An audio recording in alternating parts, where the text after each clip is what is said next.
Hello. Hello. Hello. Queerly, hello. Welcome. You're first. Congratulations. Um, hey, what are we doing today? What we're doing today? Some nonsense. Remember, I've said a few times, I've mentioned a few times, how I don't, I don't do weird things anymore. I just do normal food. I just do normal cooking. I should do something weird. We're doing something weird today. I don't know how weird it's going to end up being, but it's gonna do something. Um, it's gonna do something.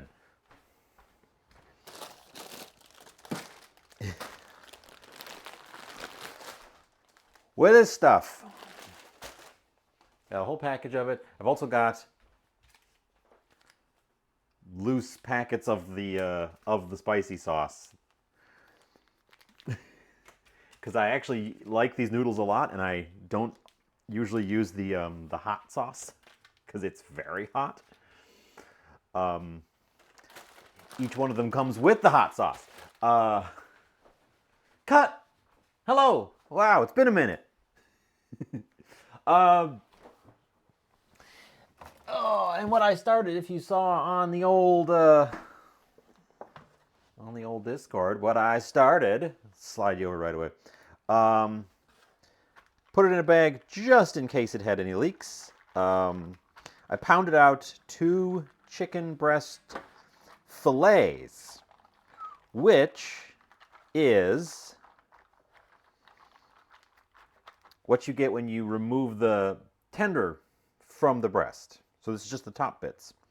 I pounded them out flat so they'd be pretty even, and then they're in here with buttermilk and 3 of these packets, as well as some black pepper, garlic powder, onion powder, and a little bit of extra salt. And they've been in there since I took that picture, so 4 hours or something. Not the longest junk we've ever had. The buttermilk did not dissolve this stuff very evenly. You can see there's gradations in the orange. But that is going to be our main event. I think we're going to fry them. We're not going to deep fry them. I think we're going to shallow fry them, and I'm not sure if I want to fry them as whole cutlets or split them so that I can try to fit them into a thing, because you'll notice the word tacos. The vision that may or may not come to pass, depending on how good I am at this nonsense, is I want to take the noodles and fry them into taco shells. We might end up with tostadas instead of tacos if I can't get them to curve. I'm hoping they'll set together but be flexible enough that I can like bend them.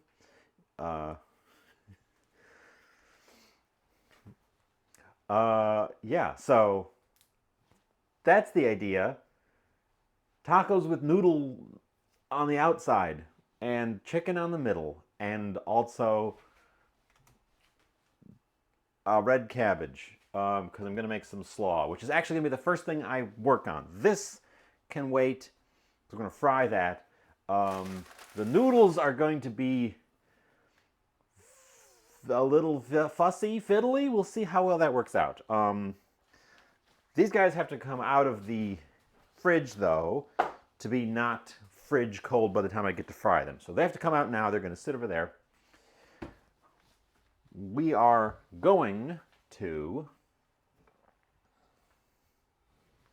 There's...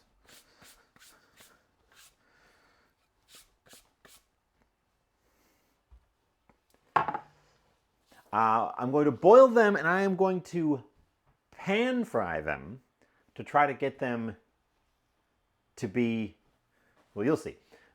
You'll see. I'm going to essentially do what I did once ages ago to make a burger bun out of the noodles, but I'm going to try to shape them more than just into a puck, because that was essentially what that was. I made 2 noodle pucks, and then use those as buns. This time I want to make it flat and curved. I know the concept. Like I said, I've done weird stuff before. I understand the experiments. Oh, by the way, this light, the one directly above you guys, has been overheating and flickering. So if you guys notice a flicker, let me know. We might turn it off. It makes it kind of not as nice to look at in here. But if it bugs you guys, let me know and I'll turn it off.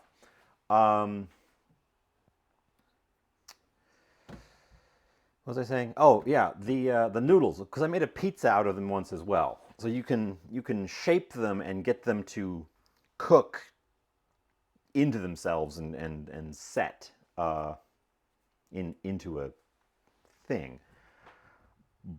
But I've only ever done flat shapes.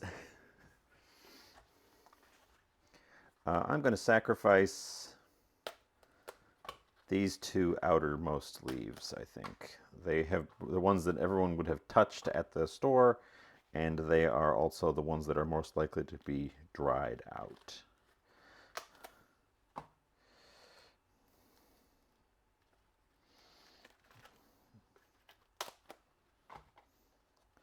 But we're going to make some red, purple cabbage slaw. I guess we're going to break that leaf apart in the process. I don't typically like to cut into a head of cabbage. I like to peel the leaves away because the remainder of the thing holds up this guy can get chucked in the fridge and will hold for a long time. Not indefinitely, but long time. Whereas if you cut right through it, all the cut surface that is exposed will start to oxidize and eventually, if you leave it there long enough, start to mold. Oh, did you join Discord Cut? Oh my god. Oh my god. Meow. Meow. Let's get cutting. By which I mean with the knife.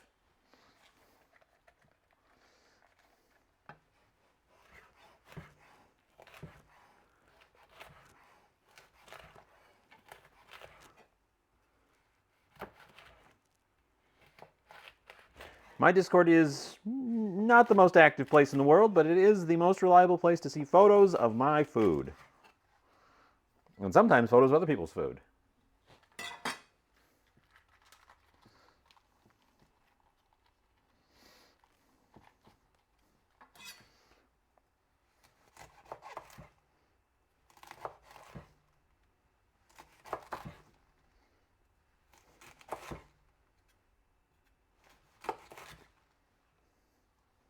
Boy, that light is having a time. I don't know if you've even seen the flicker yet, but it keeps catching me in the corner of my eye.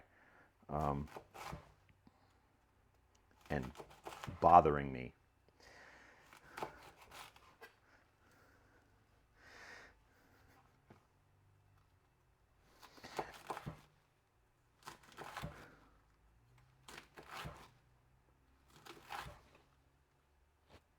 Yeah, see, it's not the light that's on this side. It's the one that's over.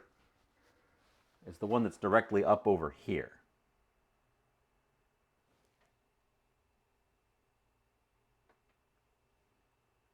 And now it's just kind of flickering continuously, which isn't great. I suspect it's going to die on me.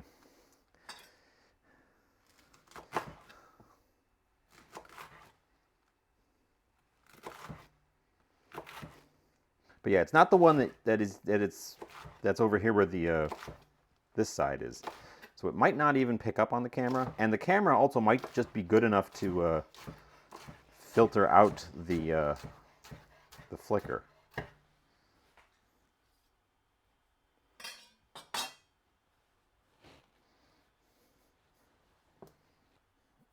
These two are sacrificed.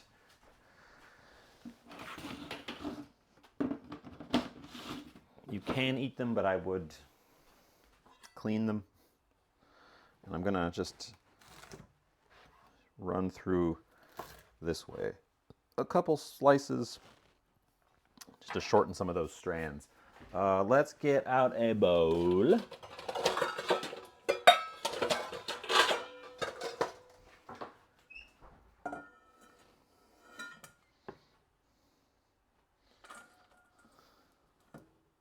I do very little baking. Baking is not my thing. As you've no doubt learned from watching.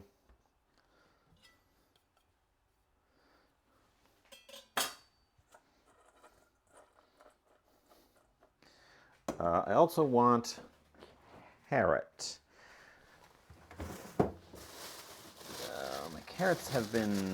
My carrots realized that it's spring and have been doing their little rootlet thing where they get little rootlets. And last time I used one, I just ate the little rootlets.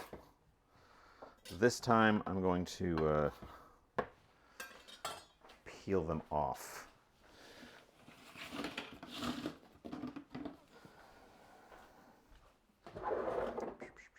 With our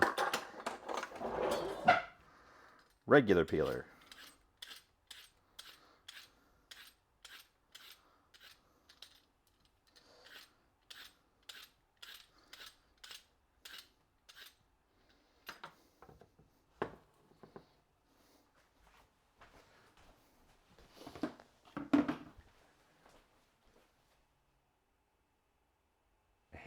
I hate that light is going because, so there's story time. There's 3 light fixtures in here. When I moved into the house, there were 2. There was a short one on that side and a long one on this side, and they were fluorescent tubes, and they were so old that you couldn't get replacement bulbs for them. I convinced the landlord to replace them with these LED fixtures, which are plug-in ones. He got the cheapest ones he could find, of course. So there's 3. 1, 2. 2 for where the long one was, and then 3. This one, the one that's off up here, I keep off because I don't really need to illuminate the top of the fridge. That one used to be the one that was over here, and it overheated and started flickering. And I swapped it for the one that was never getting used, and now the one that was never getting used over here is overheating and flickering, which makes me think it's not the light that's the fault, but the location is doing something to it, because the other one, the one that's directly above you here, has been running pretty much constantly, and it gets hot, it gets warm, doesn't get screaming hot, but it hasn't gotten nearly as hot, and it hasn't ever developed a flicker. So unless I got 2 defective ones, I think the location is doing something to them up there that's causing them to overheat.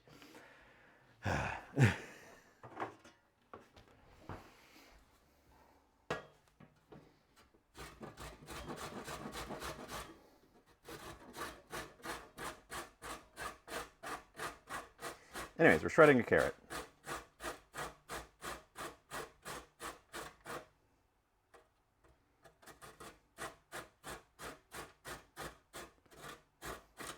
Anyways, I'm considering buying new lighting, not to permanently install, but because there's an outlet up there, I could buy a light that I think is the best for streaming.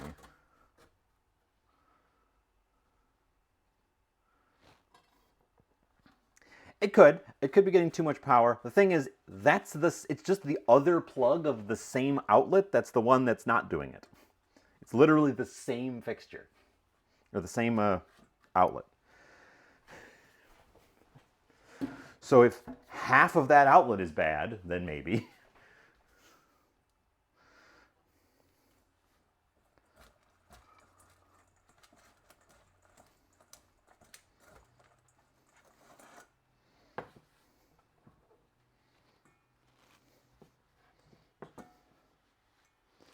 But I'm considering potentially putting in my own light.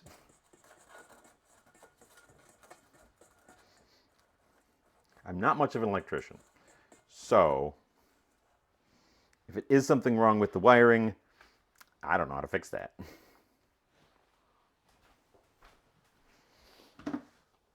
But now it's happened twice, and it took a while, both times, for it to happen. We're also going to add the sprouty one? No, the non-sprouty one. A shallot.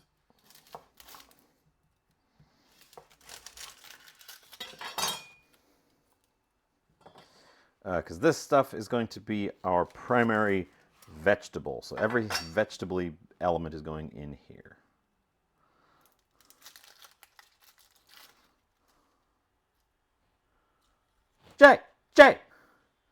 Jay, what are you doing?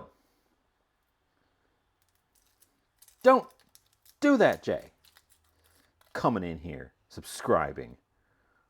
What do I do to deserve this treatment?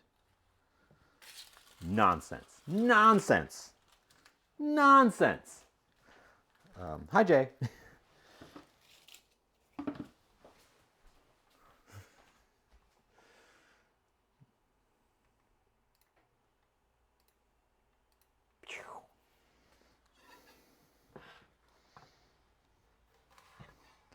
How's it going, Jay?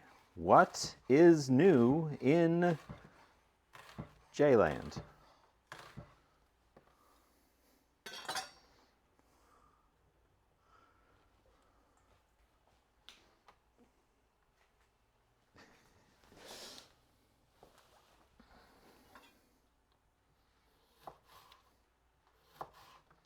Oh, boy. These shallots are doing some weird things to me.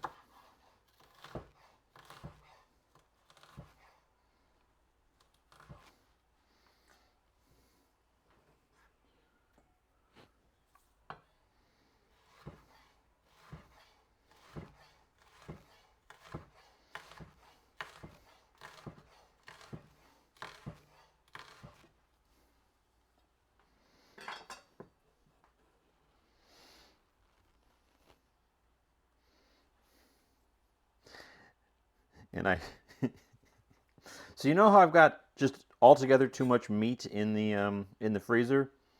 Well, we're using none of that today. I went and got brand new chicken to marinate.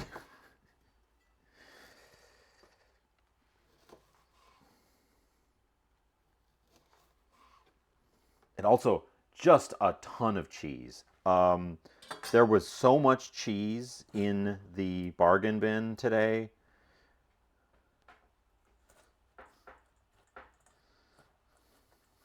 I didn't get a lot of variety of cheese. I just got some really big cheeses. Like, where is it? Where are you, enormous cheese?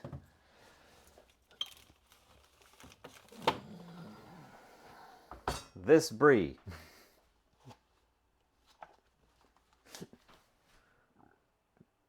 We add to it. We must add to the problem. Okay. We're going to grind down a little bit of the salt so that it is less coarse.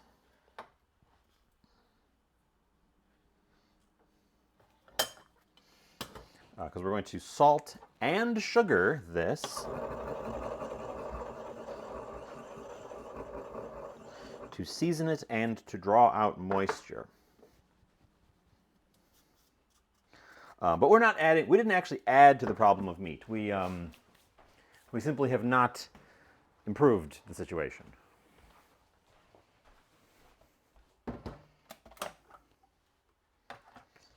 Okay, sugar.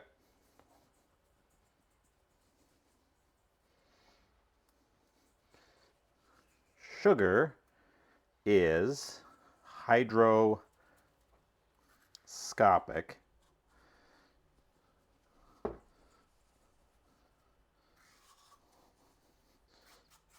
So it will draw moisture out in the same way. There was only 2 of them in the package, and both of them are in here. So I might not eat both of them today, but I'm going to cook both of them today, which means neither of them are going to go in the freezer. I did, however, contribute to the meat problem by buying this package of Chinese sausages, which we are not eating today.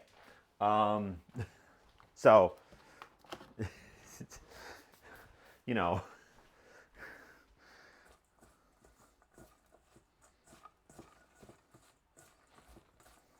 But those aren't a freezer, at least until I open them. They are dry sausage, and they're vacuum packed, so they're shelf stable until I open the package. So they don't have to take up room in the cold box. Okay, we have massaged in some sugar and salt. I might add a little bit more salt as we go, but the sugar, I'd rather not add extra salt if I can help it, because I feel like we're going to have a very salty day. I don't know if you've ever had those kind of sausages. They're really darn good. They're really darn good. I have notions about what I want to do with those. It's already looking wet, which is what we want. We want this to get wet. Wet in its own juices.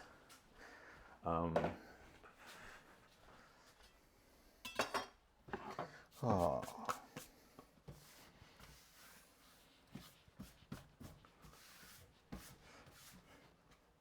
I don't know why I'm working fast today. We got miles to go. We actually need to boil some noodles. I guess it's because I'm hungry. You know when you're hungry and you just start cooking, and then you want to cook real fast because you know you're hungry.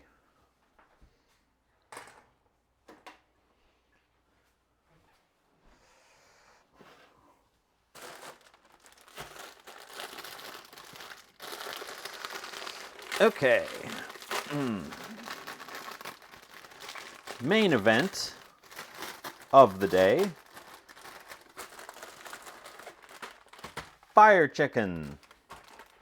Rosé flavor. Rosé was the flavor that was on sale, so that's the one I picked up. I really like Bulldak's noodles. I often make the noodles and don't include this thing, the Hot Packet. The inciting incident for today's nonsense was, boy, I've got these things piling up. I should do something with them. I've got a couple of the more of the flavor powders as well. I'm not sure if I will be using the flavor powders. This is the rosé flavor, so the flavor powder is milk, lactose whey, milk. Literally cream, skim milk powder, lactose, whey, milk powder, yeast extract, salt, whole milk powder. It's a lot of milk. Caramelized sugar, palm and coconut oil, sesame oil, garlic oil, garlic powder, sugar, but it's a lot of milk. Because that's what rosé is. It's like a creamy, spicy sauce. I actually discovered that this stuff, if you make box mac and cheese and you've got one of these left over from a thing, mix this into your box mac and cheese, and it, boy, is that good. But I really like Bulldak's noodles. I think they have one of the best instant noodles in the game. They're very thick.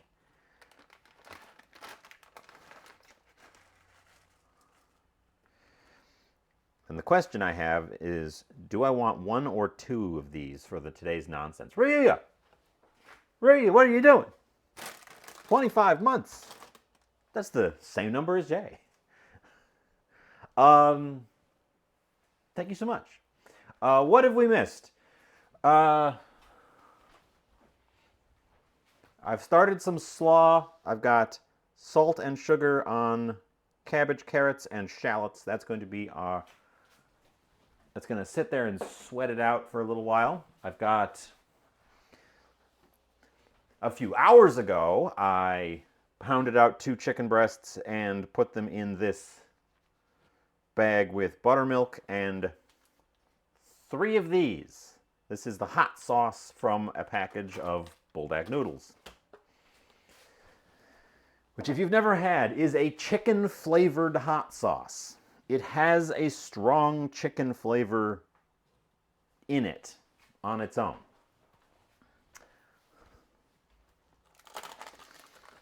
So we're marinating our chicken in chicken. I didn't add any chicken powder to it. We could have done that.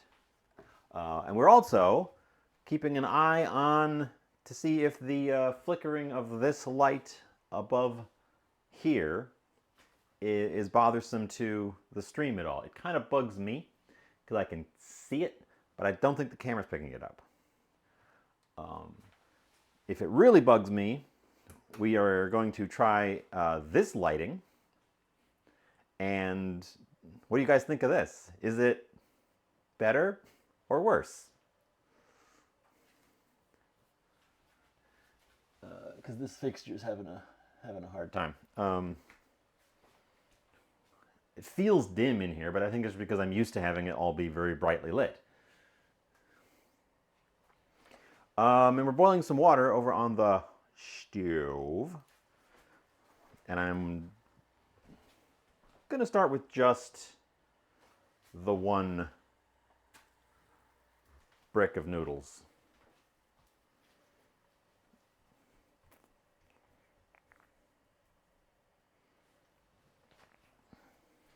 I'm going to need a bowl for that too when they come out.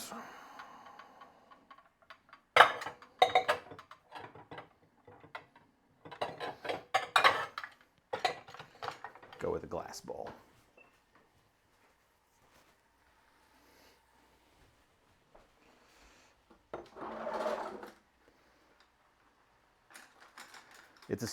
It's bothering me a little bit from the flicker. It's bothering me a lot more to just know that something is wrong with it, and I don't know what.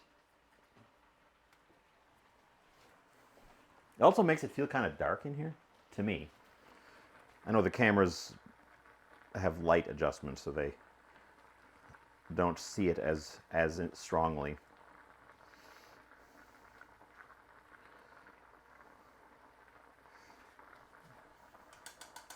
I'm going to see how big that is once we get it out.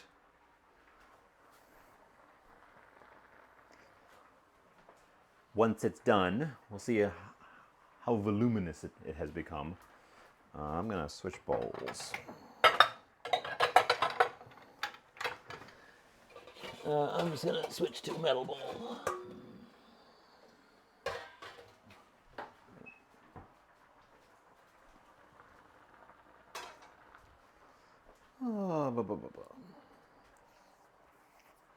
So how is everyone? How's it going? Anything new? I once again did not follow through on my suggestion that I might do a bonus stream last week. And in this case, it was entirely my own fault. I put off dishes. I put off doing dishes, and then at the time when it would have been opportune to have a bonus stream, the kitchen was a mess. So I just stayed quiet and didn't say anything and didn't stream. It was a failure entirely of my own making.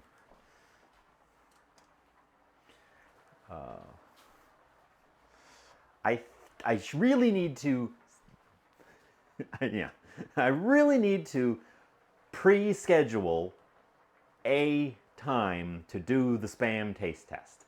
That should get done sooner rather than later.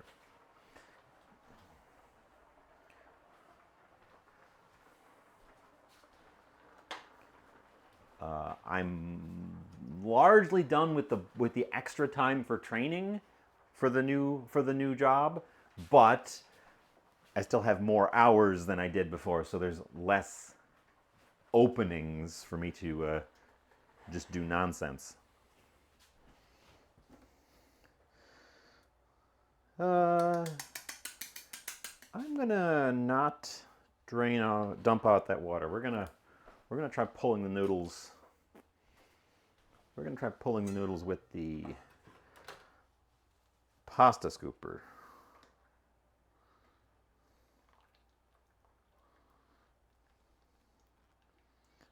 Try to really get the water out of them. I think I need to do a second packet as well.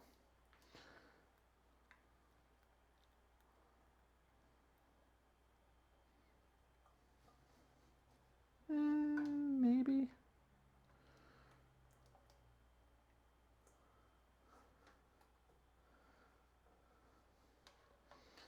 My prior experience with doing this with noodles is that you need more than you think you do.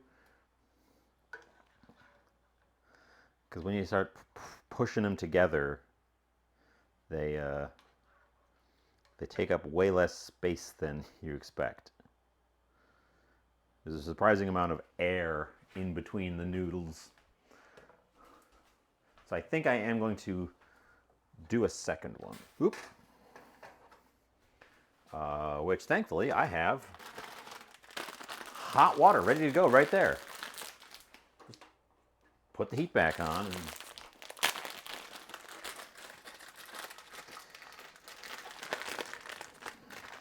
And this way we might be able to utilize that starch water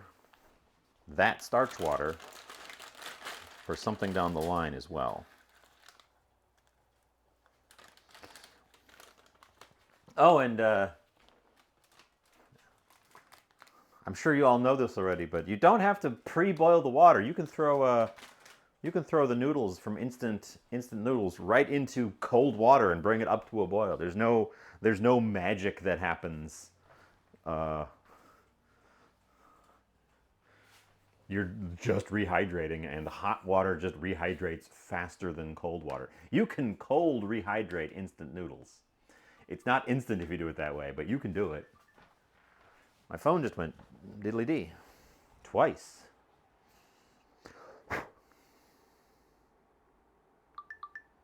Three times.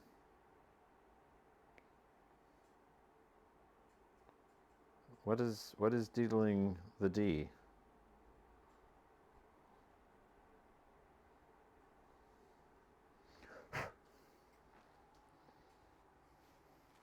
Oh, okay.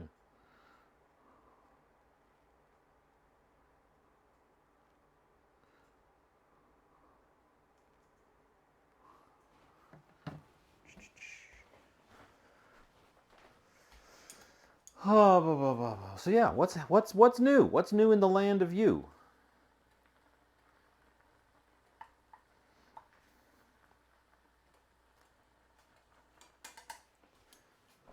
Especially Jay.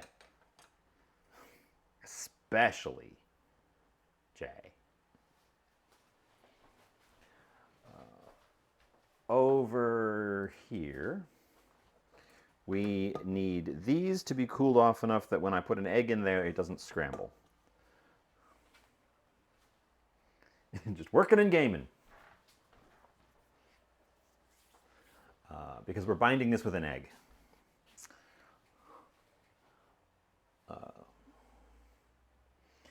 Now, they do kind of stick to themselves on their own.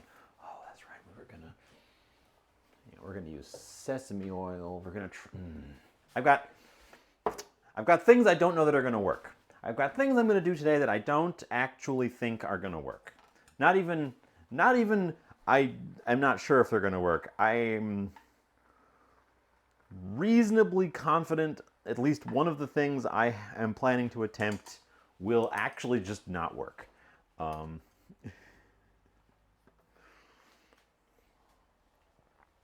Everybody's doing not much. I mean, that's fine. Better no news than bad news.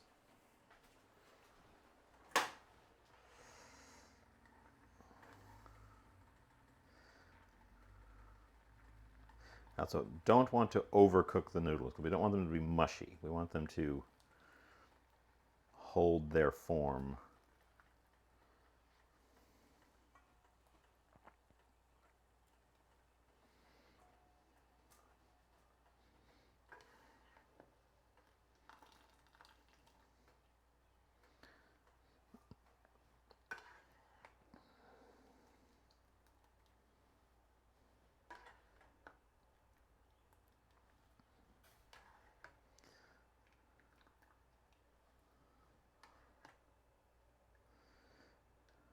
Do I season the noodles?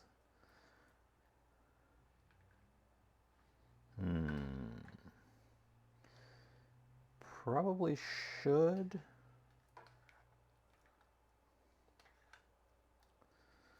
Those last few aren't worth fishing out of there. I'm going to set that aside. We might use that starch water later. Yes. Yes, in response to seasoning the noodles.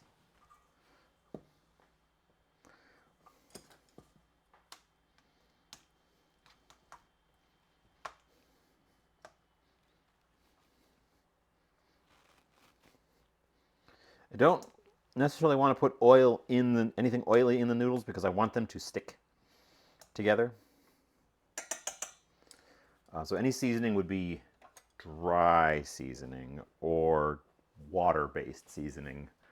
I worry, chili crisp would be good flavor, but I worry that the oil will prevent them from sticking together. Oop.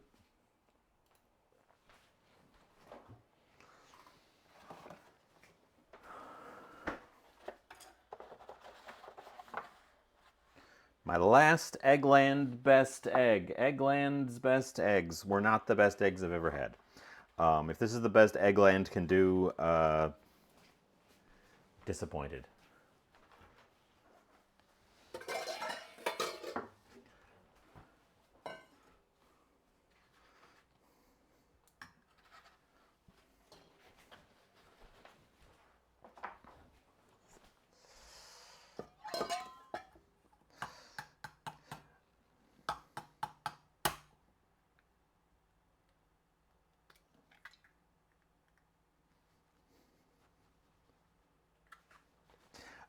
That's not a brand of egg I usually get, but that specific package was on sale. Shocker, I know.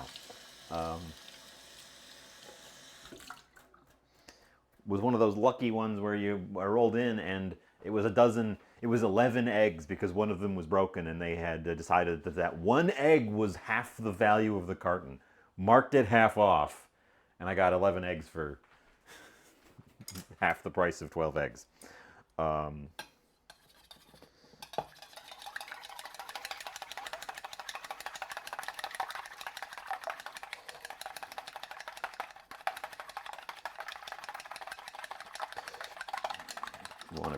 We want the egg to be very combined. Beat vigorously.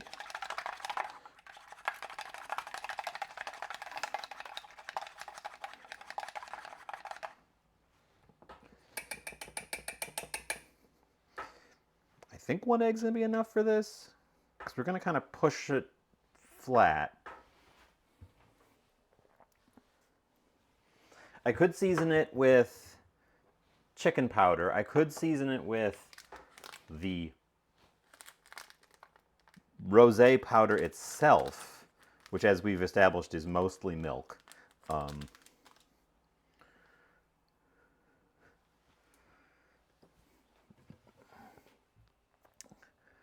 got garlic and onion powder we could throw in there. I've got beef powder.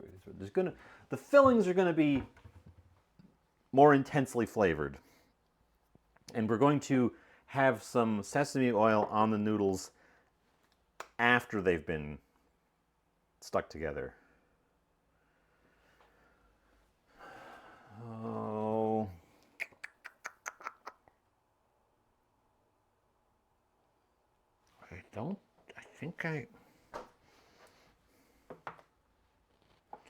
I'm going to give them a little bit of chicken powder. We're gonna extra chicken up our world here. Throw a little bit of chicken powder in with the eggs.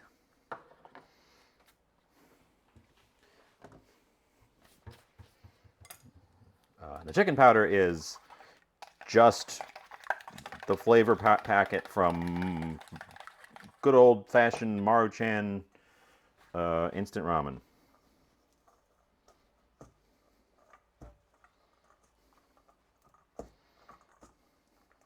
Which is an excellent, just generic flavor booster. It's mostly MSG, but it's got like a little bit of celery, a little bit of carrot flavor in there, and a bunch of artificial chicken flavor. I'm pretty sure there's no actual chicken in them.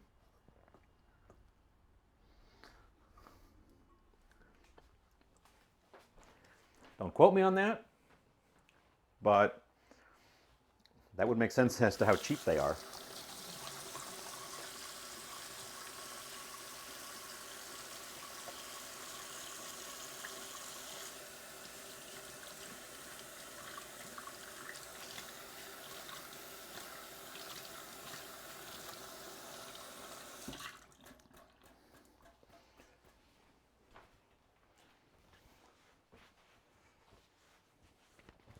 Okay, I don't think the noodles are quite cool enough. They're not like hot to the touch, but I don't want this to set on them at all. I want it to be runny the whole time until we cook them. So I'm going to hold off. I'm also going to consider the possibility of a second egg.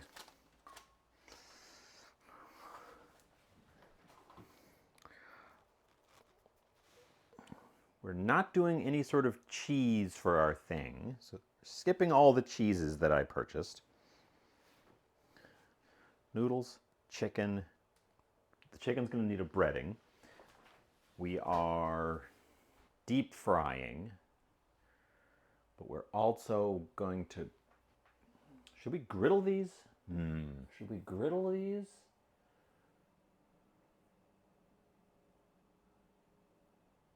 We're not actually deep frying. We're fake deep frying. We're shallow deep frying.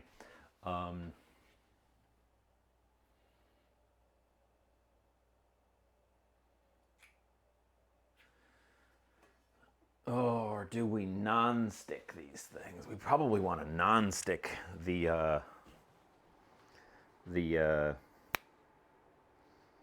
thing. But I want to press it out.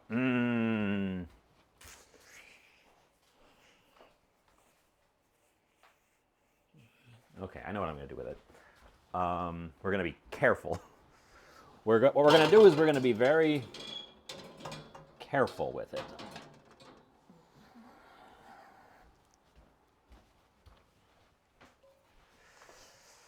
We're getting out the big nonstick, which has a little scuff mark in it. That's not great. We're getting out the big nonstick, and we're going to see if I can get this.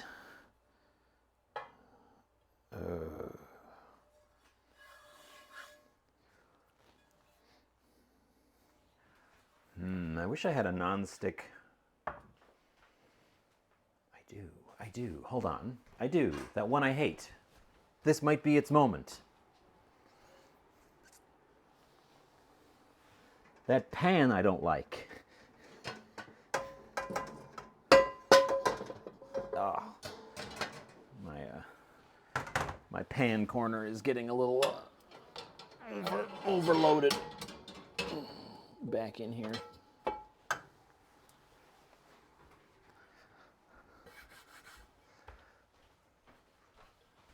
This one, the overly pretentious Hexclad pan. It's non-stick. It should be non-stick enough. And then I can press down with the back of a cast iron. We're going to oil the outside of the cast iron so that stuff doesn't stick to it.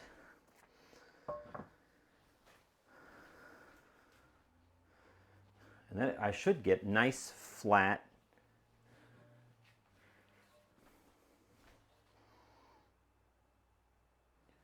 should get a nice flat thing. Okay. Put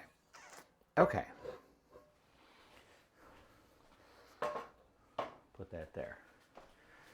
This is the part that I don't know is going to work, that I have some fear about not working.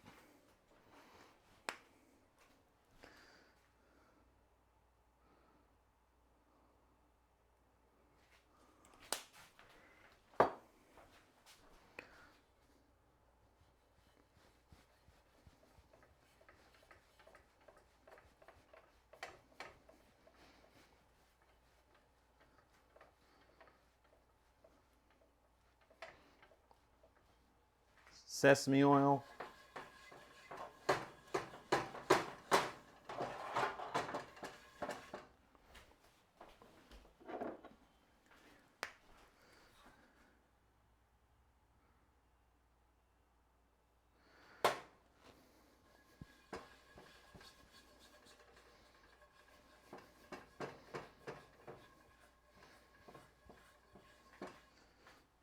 Sesame oil.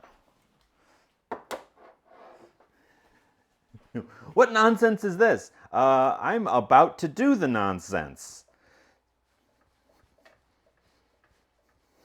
Okay, let's get that one heating. Hi, Bookwoman. Welcome, welcome. The nonsense of the moment. Wash my hands.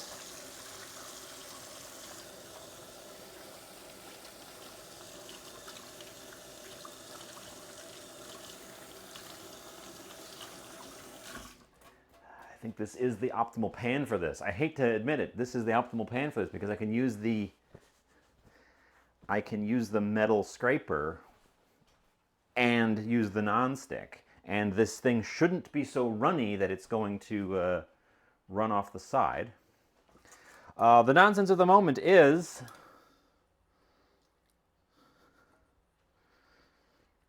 we're turning this bowl of noodles into a tortilla.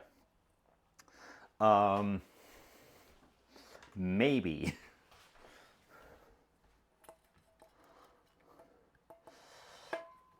Keyword there is maybe.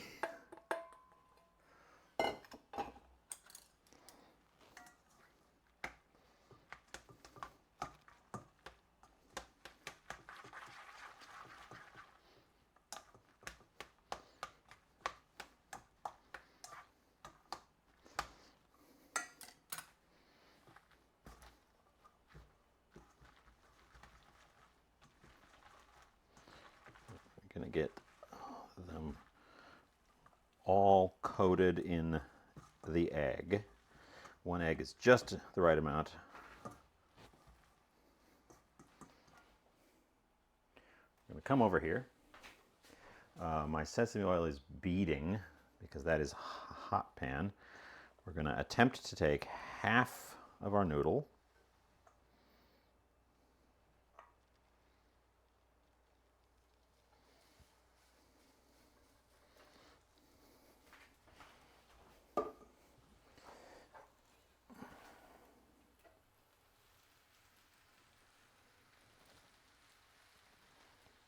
And do that.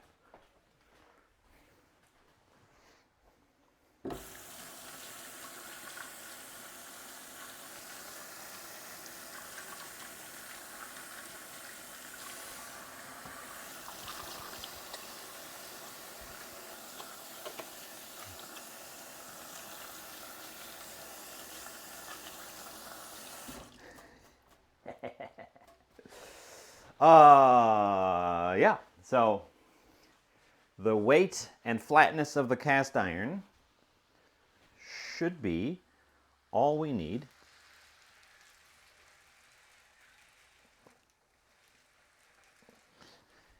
to squish this guy out into a flat shape. Now, hopefully, it's still pliable enough when I get it off of there that I can bend it into a curve, because that's the goal. I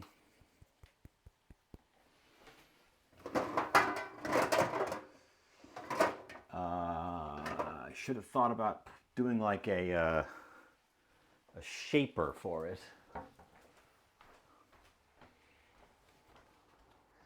But I've never done this before. So we don't know what we're doing. Do I have anything that I can shape it with?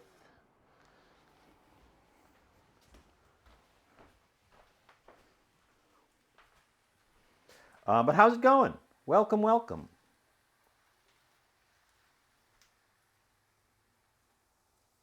Nope.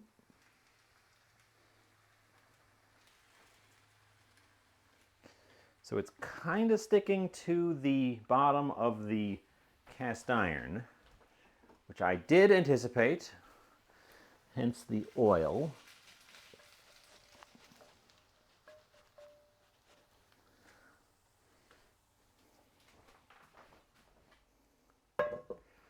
Hence the oil. But let's see if we can't get this thing flipped, because it's holding together and it's skating across the griddle surface.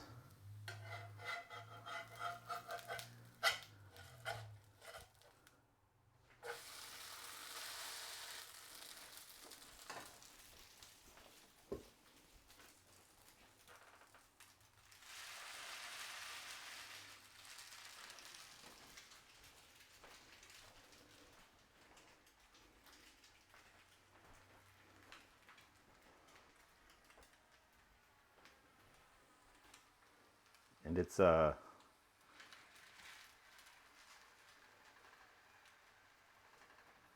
whistling a little bit. I could do it on a rolling pin. I'm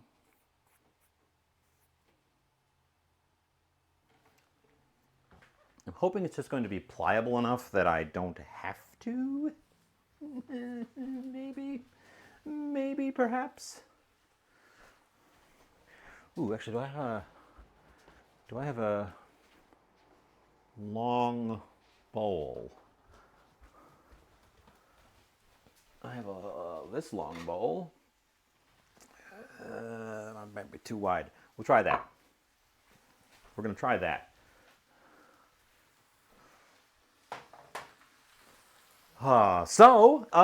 Better than I had hoped thus far. Definitely still wants to stick to the bottom of the cast iron. But not really badly, which is good. I can just kind of poke it free.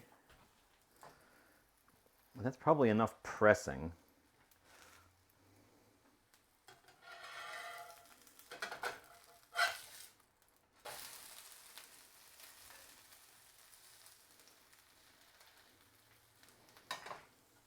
I mean, it's looking like a thing. It's hot, it's smooth. It's weirdly smooth for how it looks.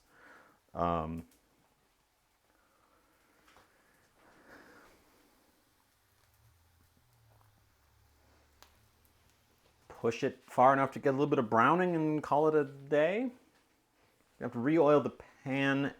You have to re-oil both pans before we do the second half of it.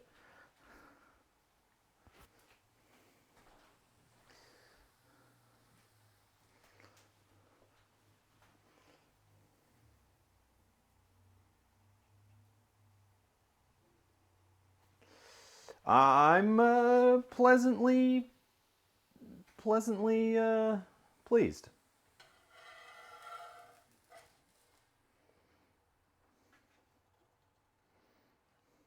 Because it's a It's got the integrity that I'm looking for. I think we pull it out. And, it's very hot.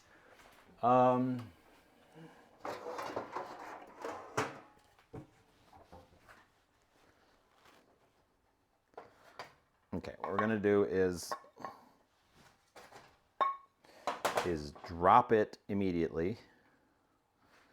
What we're going to do is, while it's still pliable, hang it. It's tearing just a little bit on the edge. We're going to let it cool, draped over a rolling pin, because I think that might be the only way to get it to do the thing I want it to do.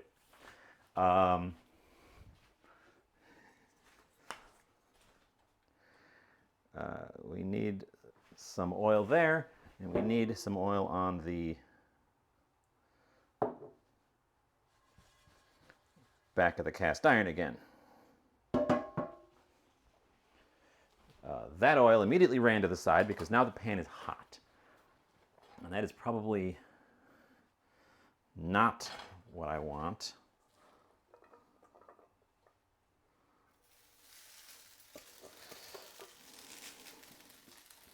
But no time for fussing now. We just have to do it.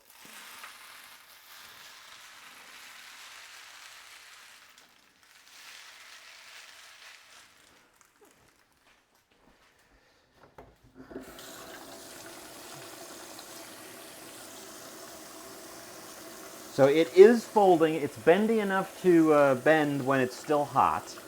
The egg that is binding it did start to tear a little bit, so it might not have maximum integrity. It's also big, which I was expecting, but we're making big tacos because I don't really see a viable means to make these things any smaller than this.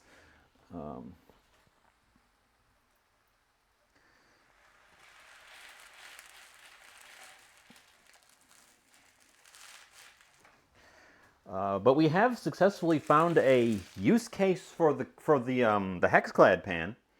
None of my other pans could do what this pan is doing now. It is being very non-stick while also allowing me to use the big metal flipper. So I guess, well done, Hexclad. You managed to we managed to make a thing that requires your specific bizarre technology.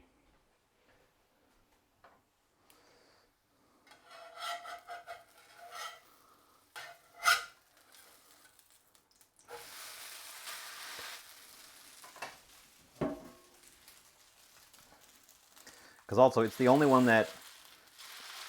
I was going to try doing this in the other non-stick, but the other non-stick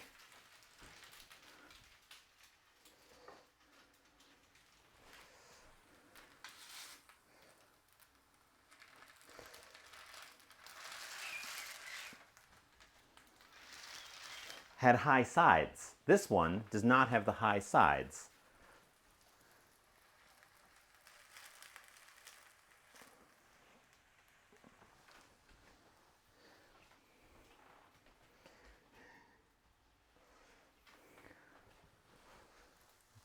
It makes it not look like I'm doing all that much with the pan, because all you can see is the inside of an empty cast iron.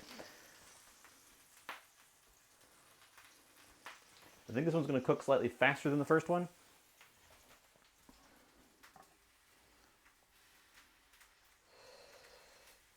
I don't think the first one is actually holding the curve at all. I think it's actually going to stay flexible, which is probably better for what I want to do. So I'm not going to try to curl this one. I'm just going to chuck it on a plate. If that one ends up setting into a curved shape, fine. If this one doesn't, fine. Because also, I only have the one rolling pin.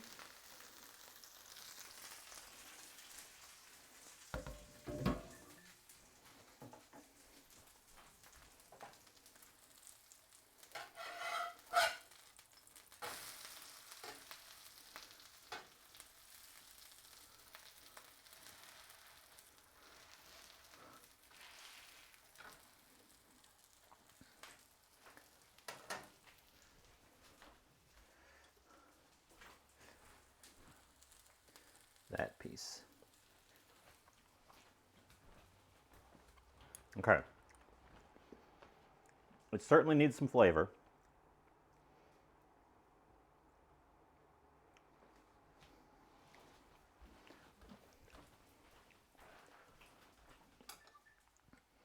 It certainly needs some flavor, but that's fine. It's meant to be a vessel.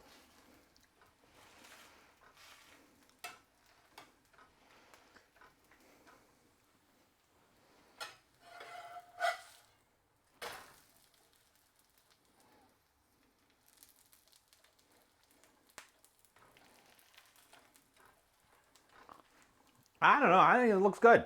I think it looks good. I think we're succeeding. I think the element that I didn't think was going to succeed is succeeding.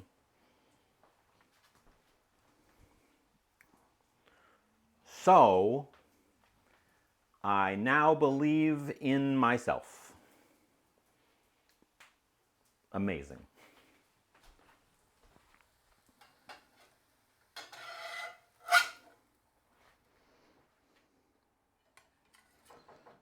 We'll just leave that one there. Turn that heat off.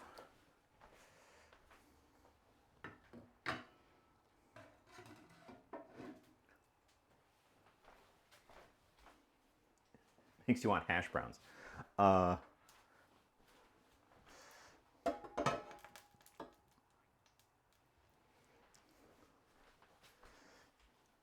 Okay.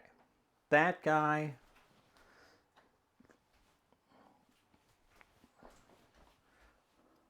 Okay, okay.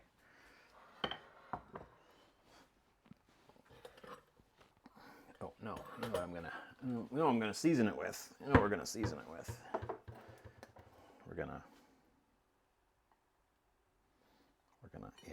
Yeah, you can just flip it over with your hands. Which means it's set, which means it's pick upable. We're gonna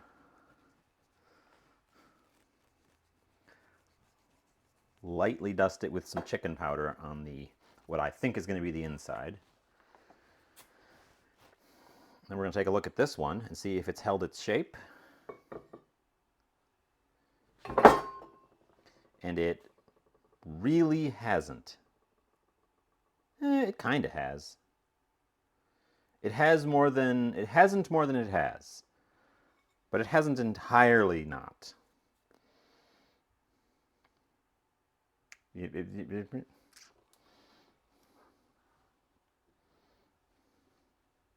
if I lay it down, no, it just lies flat.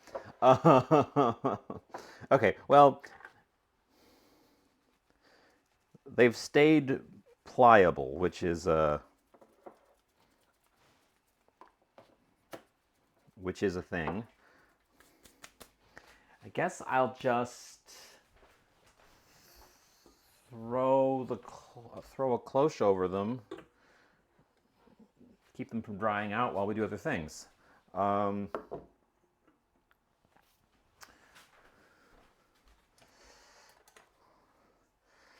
they ended up being more like a soft taco. I think if I let them fully dry out, they'll harden. But they should just be chewy at this point. They are indeed noodle tortillas. The noodliest of tortillas. We need the big cast iron.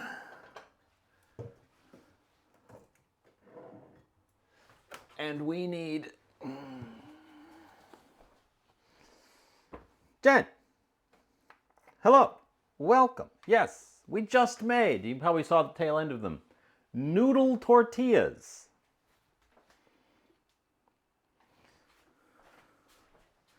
The next stage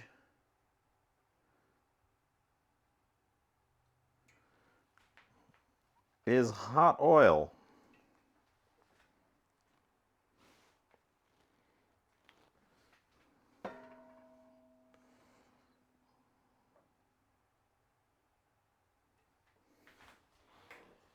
The next stage is hot oil. Now we are doing frying. Well, first we're heating up some oil.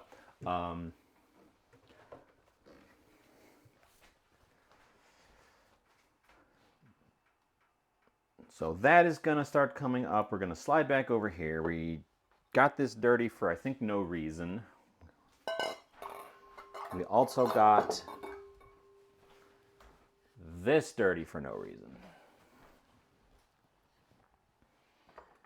Good job all around. We have all of our things.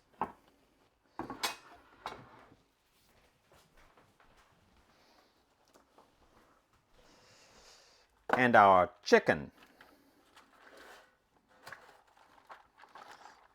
You can tell by the way that it's so chickeny. That stuff needs a breading, and I was looking at a specific one. I need the wide.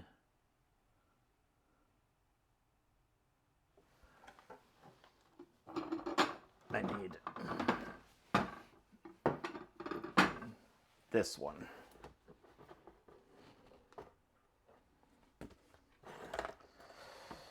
And I think we're gonna cut them down. I'm looking at them and I think we aren't gonna be able to do whole cutlet with those size tortillas.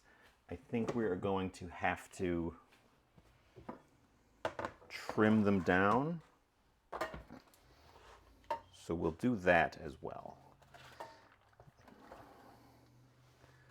This pan should be clean because that didn't leak, and this is just condensation. So I will just put that right in the drying area. The more things I don't have to wash, the better.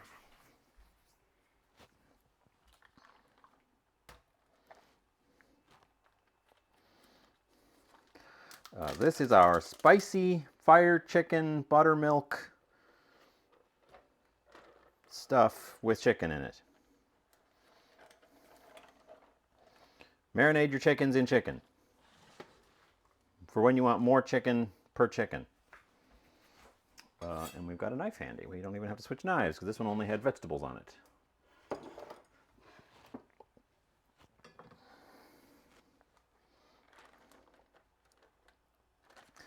Before I do that, I should prepare that.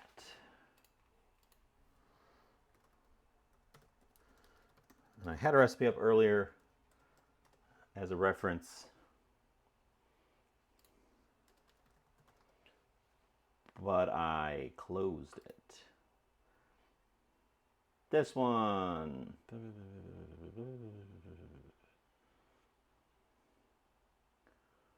It's just that dunked into a mixture of spiced flour.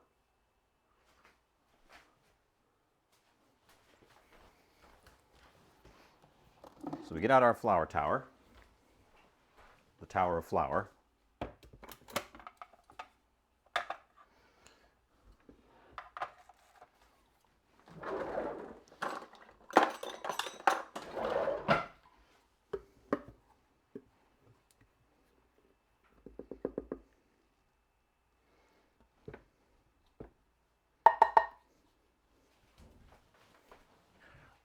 The recipe I'm using for this is from the Anthony Kitchen.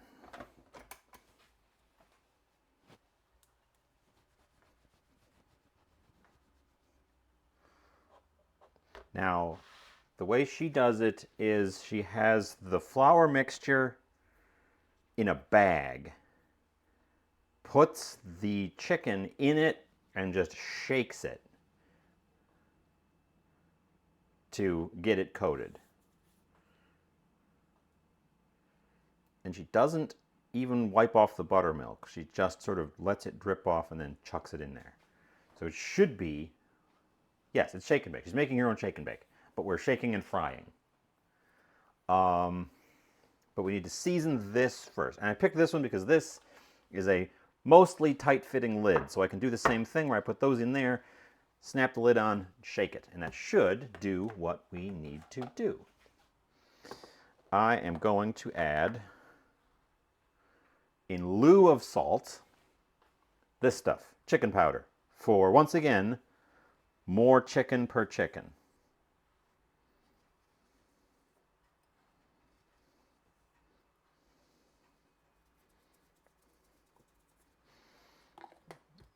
It brings a few other things to the mix as well. And I think I'm going to throw in one of the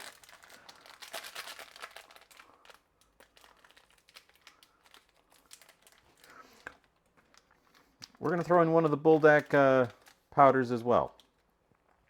What's in chicken powder? The chicken powder is packets of Maruchan chicken instant ramen that I didn't use the packets for. And I put them in this little, I opened them up and put them in this little jar. So it's chicken flavored MSG with like a little bit of some spices thrown in there.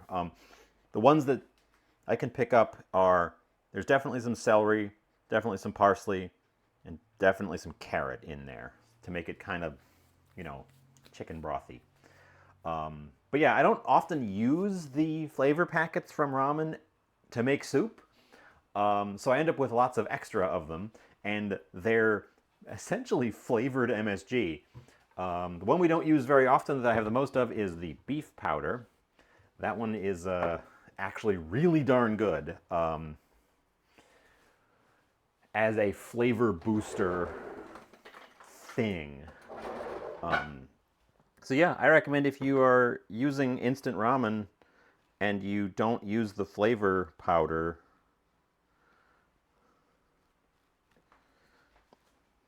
save them. Use them as flavor boosters in other dishes.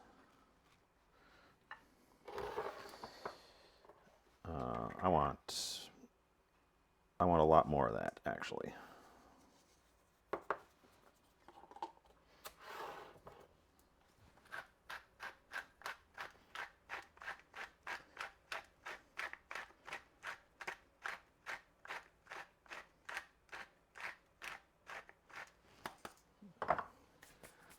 Black pep.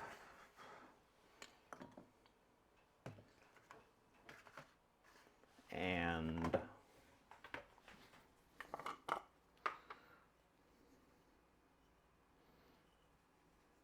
gochugaru. Because as long as we're in Korean flavor land, we may as well lean into that. Anybody else want to go in there? Probably don't need the extra salt. We could throw in a little bit of garlic. Extra garlic.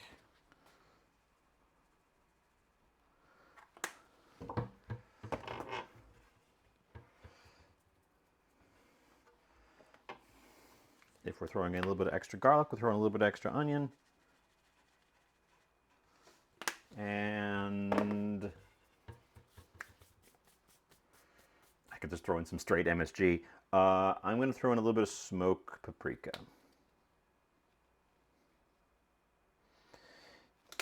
You want to go pretty strong with the flavorings in your breading if you are flavoring your breading, because they do get lost easily in the frying process. The flavors kind of vanish. We're gonna just do that with my fingers. So I'm going aggressive.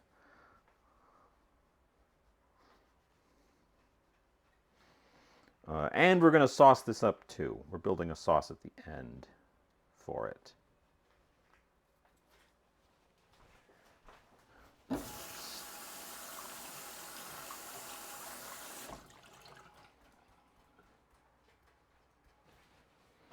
I can smell the oil, which suggests that it is hot. Let's give it a tester, see what we're looking at.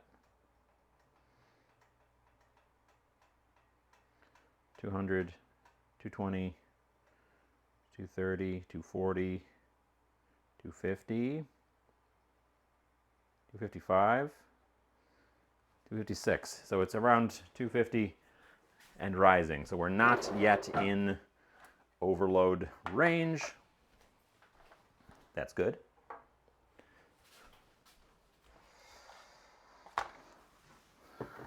Okay, this guy, the chicken.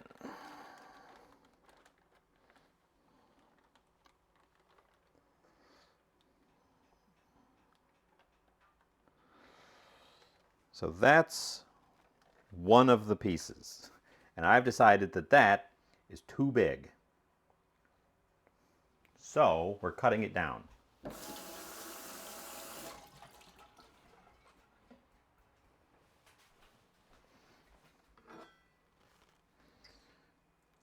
I pounded these out so they'd be thinner so that we could do them as cutlets, but then they ended up being big. But I still want like largish pieces. I kind of want to make 3 long strips out of it.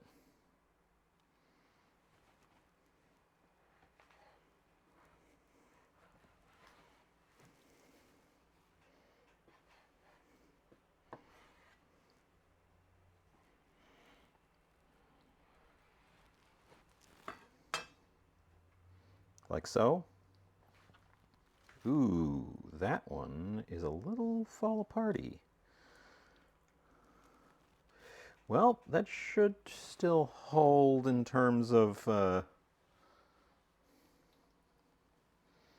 frying, but they're going to be a little bit funky.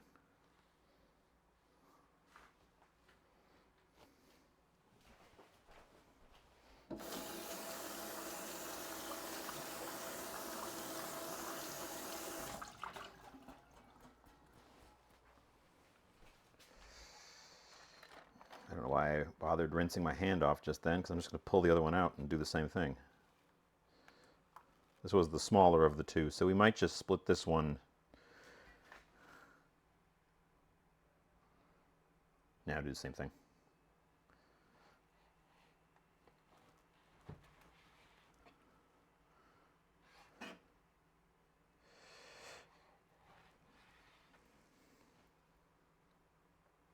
Now what I should do,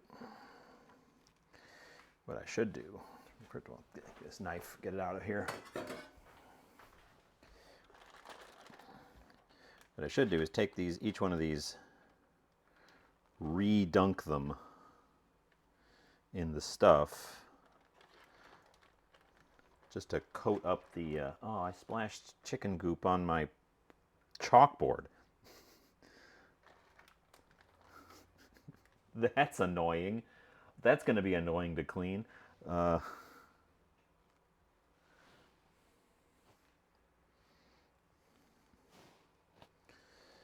think we just load them in. Wash our hands proper. A lot of washing of hands because we're dealing with raw chicken. And when dealing with raw chicken, we wash our hands very frequently.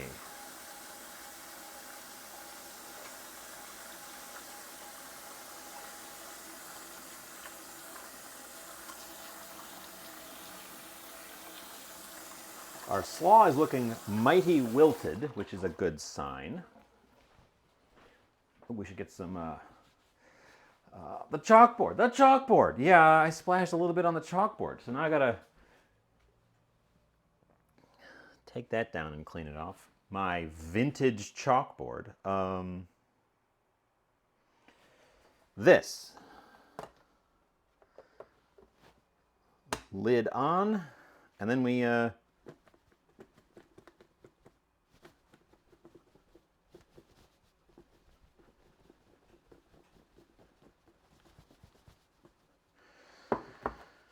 should have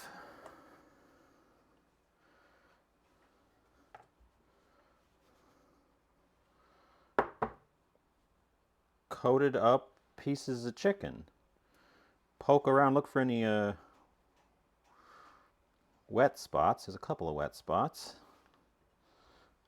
but it shouldn't need hardly any work. And it should also give us nice craggly fry when we get that far.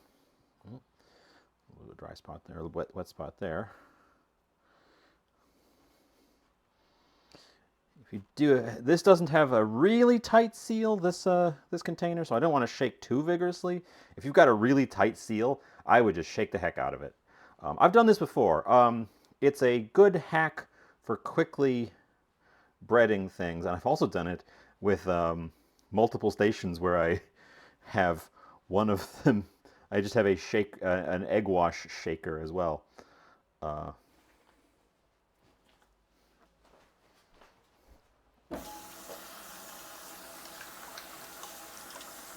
think we're going to fry them probably one or two at a time, not all at once, just to ensure that we don't tank the temperature on our oil too badly, because it is going to be a little bit of a shallower fry. Wash hands, check oil temp. Also, that puddle has to get dealt with before it dribbles off the side. So we are grabbing the outside of our plastic bag. We are moving the sponge out of the way. We don't want chicken soaking into our sponge. And then we are grabbing this by non-chickeny bits and moving it to the sink. We can center up the results of our shake and bake.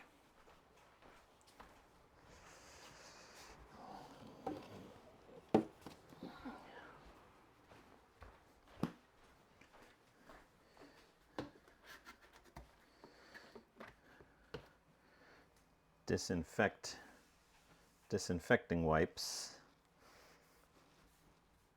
which is also what I'm going to use on the chalkboard.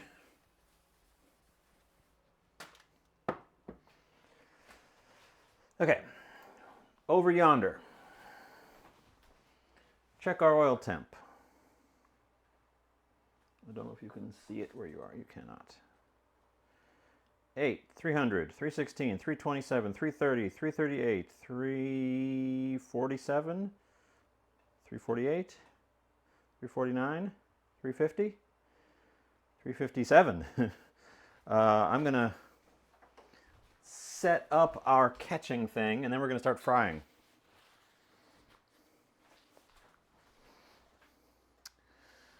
We need 4.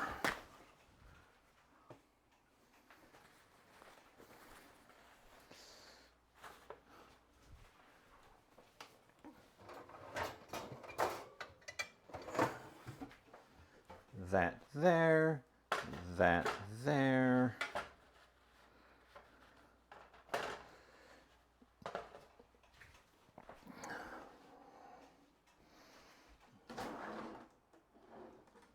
And this should be a situation where the long chopsticks are all we need, so get those guys ready.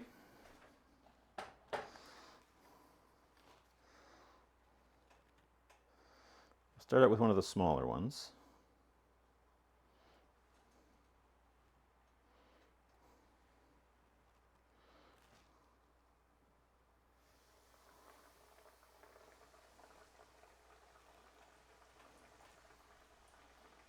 Yeah, I think I'm going to do 2 at a time.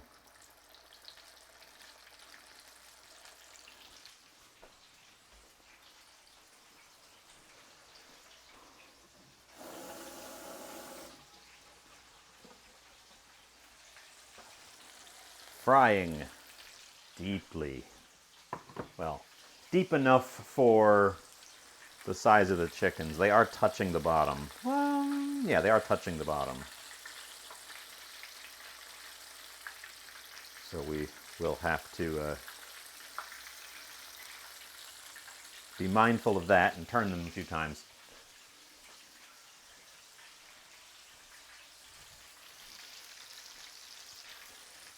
How badly did that tank our oil temp?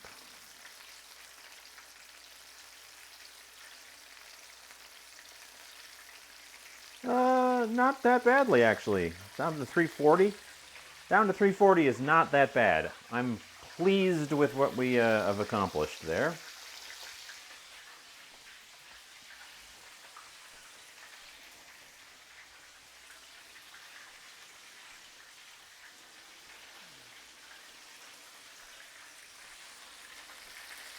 It sure smells like something. It sure smells like fried food. Oh, we're gonna have to coffee filter the oil. A lot of sediment. Lot of sediment from this.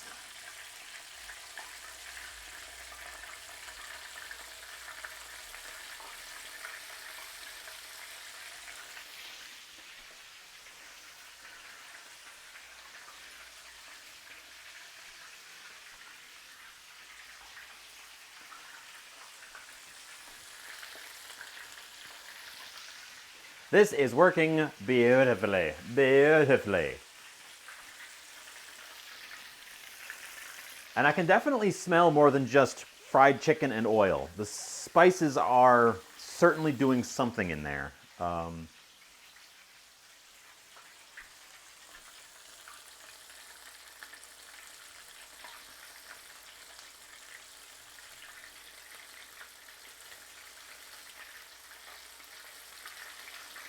Oh, and they got nice craggy surfaces. Man, this is the way to do. This is the easy way to do fried chicken.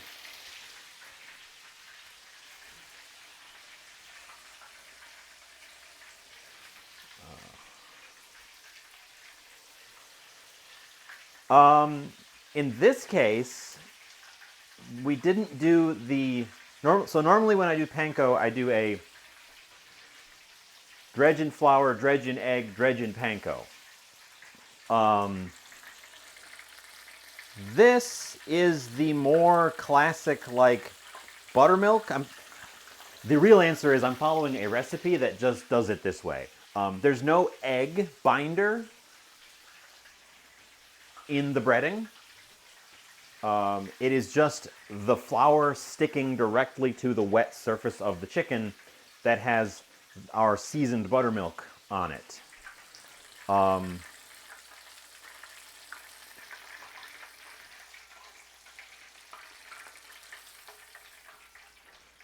But the real answer, the real answer is I'm following a recipe, and the recipe has me do it this way. I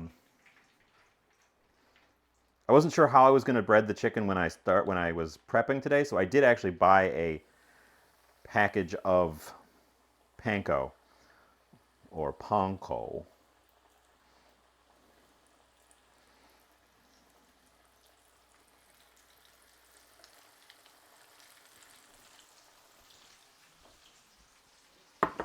We are getting extra browning on the surface, and I have no doubt that is because of the milk powder in the buldak flavoring.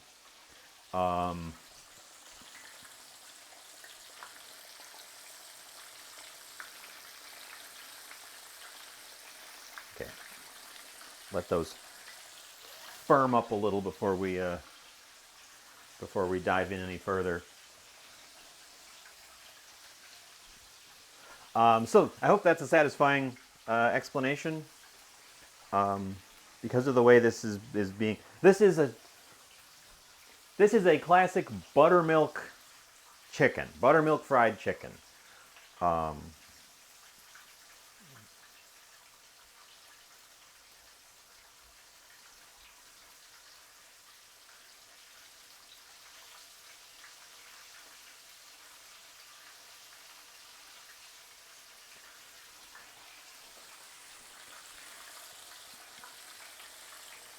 And then, yeah, firmed up enough that I can give her a flip. Firmed up enough that I can give her a flip.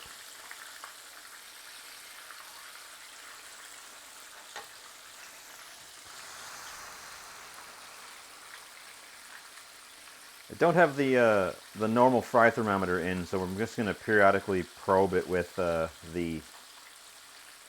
quick read here. Yeah, our temp is down a little bit. Not a ton, but a little bit. It's a little under 340. Those were some slightly larger pieces of chicken. Oop. That one sprang a leak. I can see some buttermilk leaking out.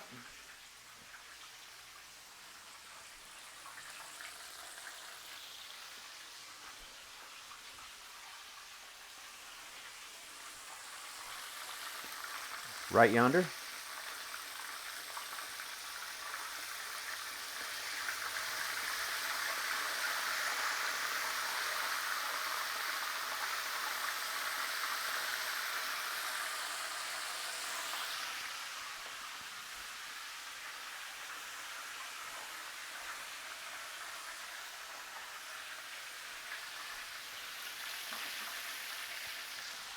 I'm going to put the oven on low so that when I'm done with these, I can transfer them in there and keep them warm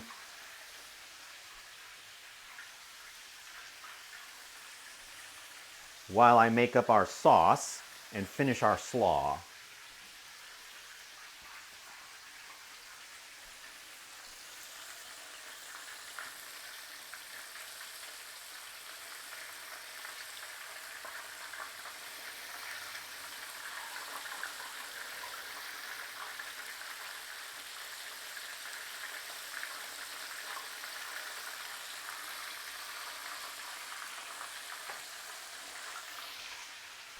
I also think I'm going to temp probe this one. See what our internal looks like. Ooh, maybe not. Oh, yeah, there we go.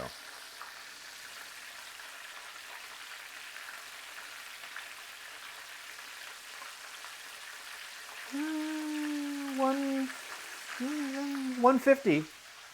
155, 157 I think is where it topped out. So maybe we send these in, and it's leaking.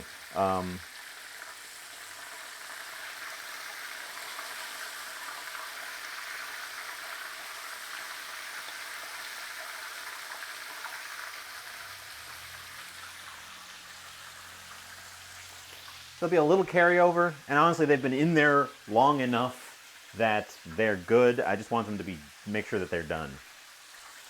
I think I'm going to pull that one.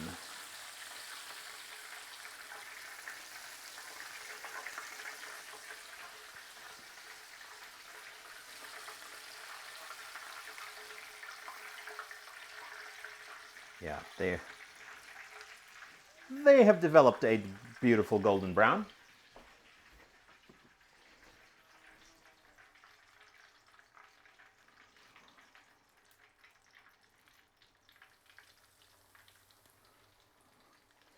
And our last one is actually going to be our biggest one. I'll make sure I get the flour in all the little crags.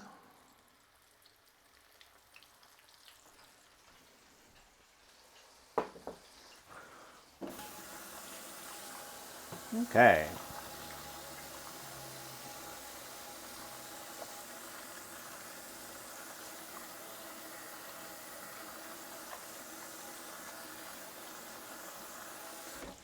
Hands washed.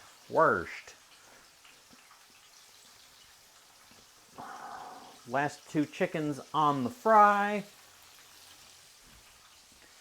We'll put away my flour tower.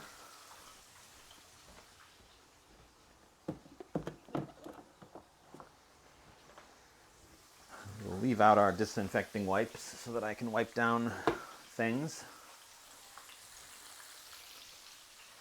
Oh, so what are you guys having for dinner? And is it as exciting as all this nonsense?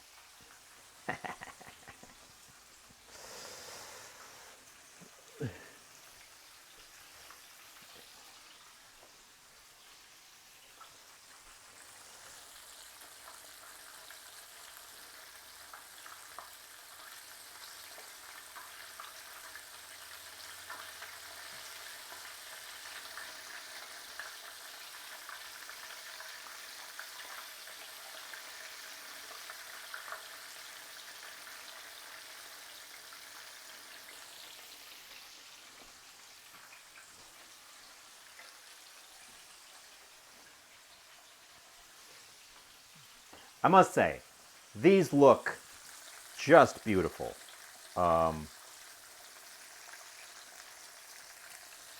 think the milk powder is doing a lot of work to help the browning really kind of caramelize in. We gotta do it with that too. I should taste that as is. Oven baked chicken thighs, broccoli, and carrots. Sounds good, sounds good, sounds good. Let's check. I'm gonna check the doneness of our.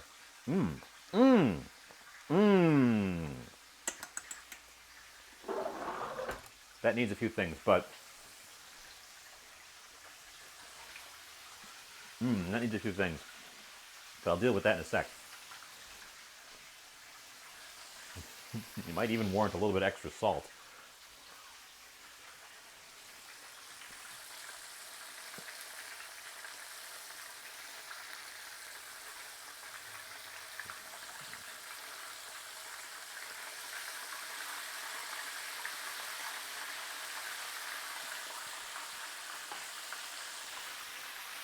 That one is our largest strip, but I don't think it's the thickest. So I don't think I'll need to temp it. I think I can just go by once they achieve the same color, we're good. Leftover ground beef burrito, corn on the cob, and cantaloupe. That's an interesting combination. I assume the cantaloupe is more of a dessert than a ingredient. On the other hand, I could see chopping up cantaloupe, throwing it in with the ground beef in the burrito, making kind of a sweet salty combo thing.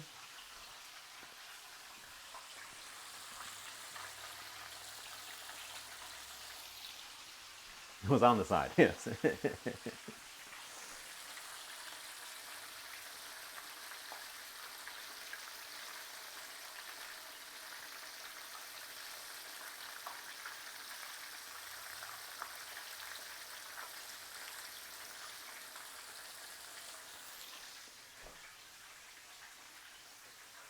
And then we're going to need that burner as well. So I'm going to move my starchy water aside.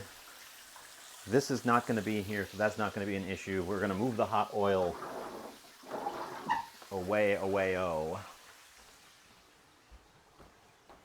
Because I need that front burner. I just washed my pot holders. So they're not in the kitchen. They're in somewhere else. There they are. Gotta wash your pot holders every once in a while. I just did mine.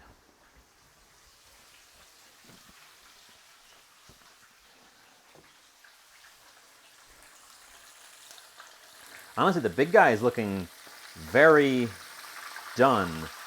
The little one is, Honestly, I think the little one's done too.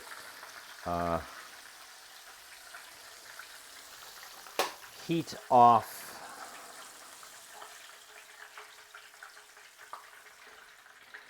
Both of those guys out.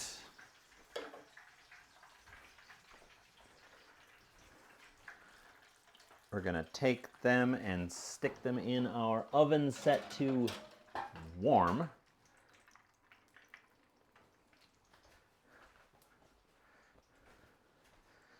We're gonna move this guy out of the way.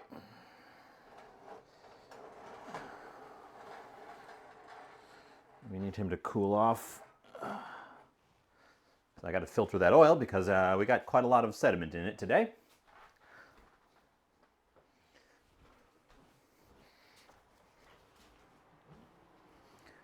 And then I want another pan to do saucy things in. We should build our slaw. We should finish our slaw first.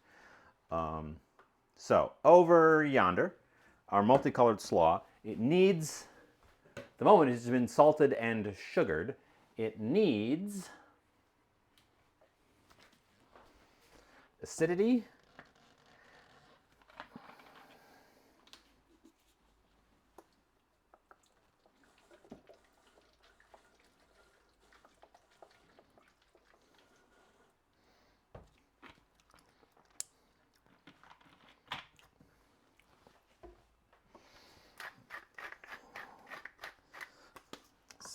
pepper, a little bit extra of the coarser salt.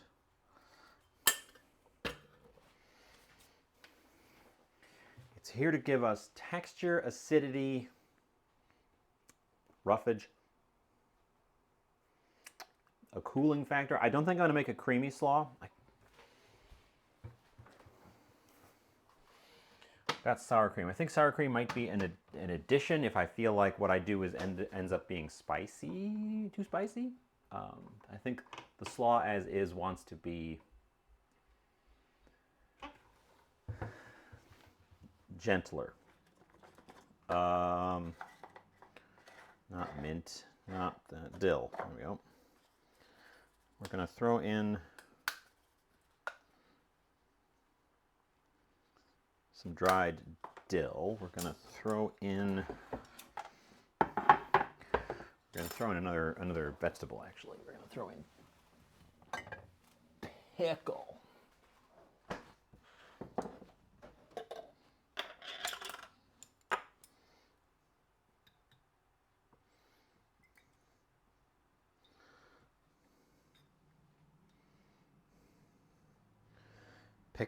Technically, pickle's not a vegetable. These are fruits.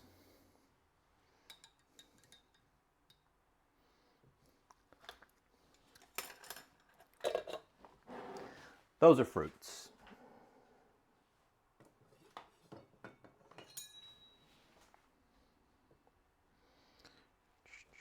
Shoop.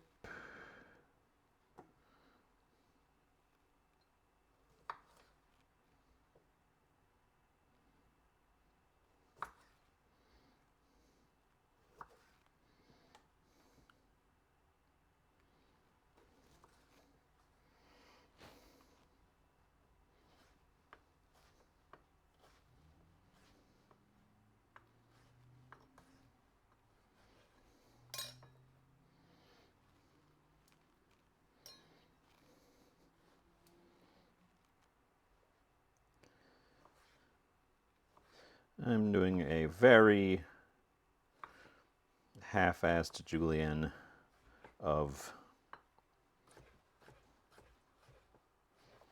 gherkin.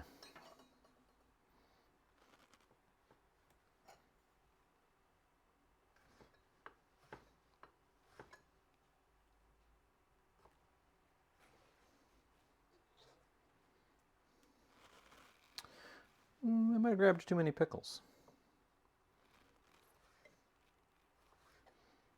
Guess I'll just have to snack on the remainder.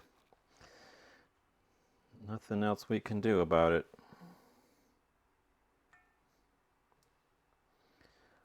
What a tragedy. I'll have to eat a pickle. Boy, it's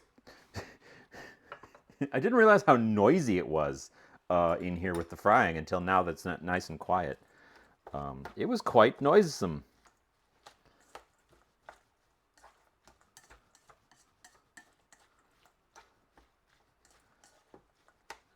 We do need more pickle. I think I got the right amount of pickle.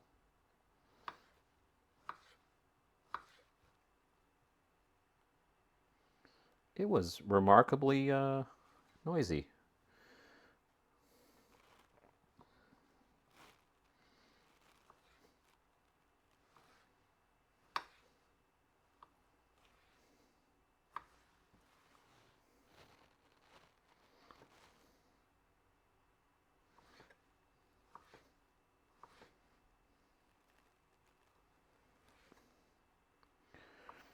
So I think pickles are a necessary accoutrement for fried chicken. And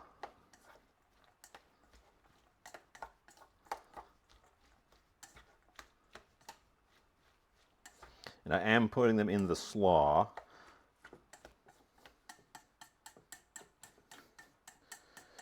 But you, in some way, need something that is cool and sour and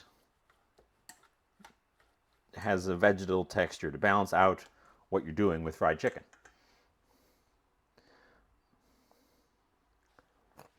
I don't know that slaw is a necessary element.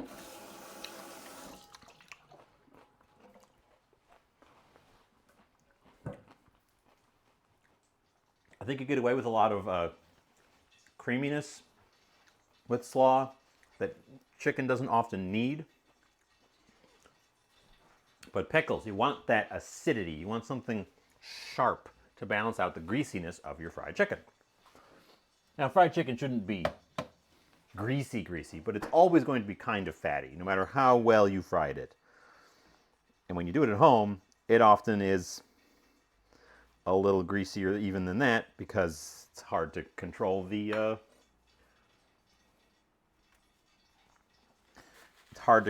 oil perfectly well in a small setup.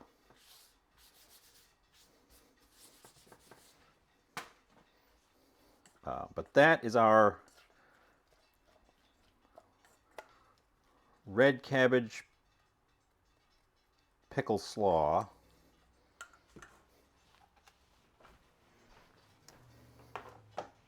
Now for, do I want to, I want to toss the fried chicken in the sauce.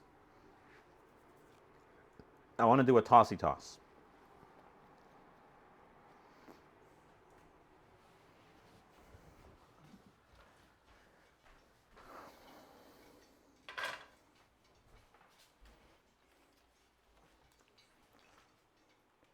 So we're getting back out the big nonstick.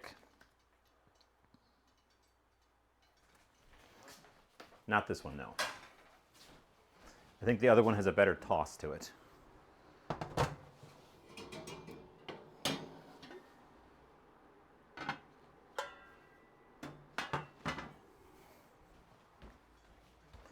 Although technically this one isn't a nonstick. It's ceramic. But we are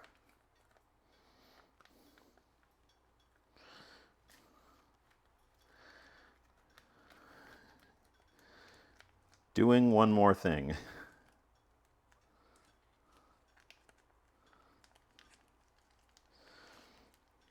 Because we haven't really gotten all that much fire in our fire chicken thus far.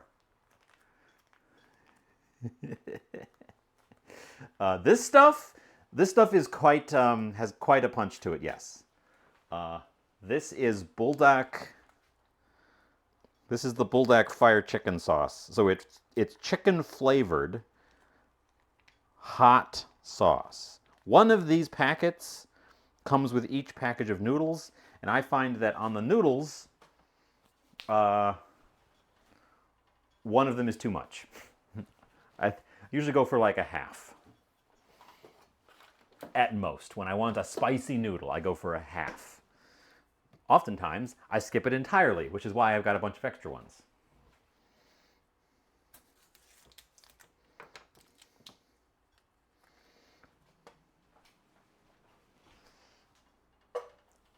Butter.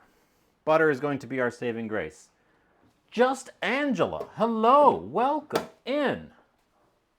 How's it going? You are in time for what might be a triumphant finale and what might be a disaster. I haven't actually peeked at our noodles since I finished frying them. We are at the stage of building a hot sauce to toss our chicken in, and then we're going to be building our tacos.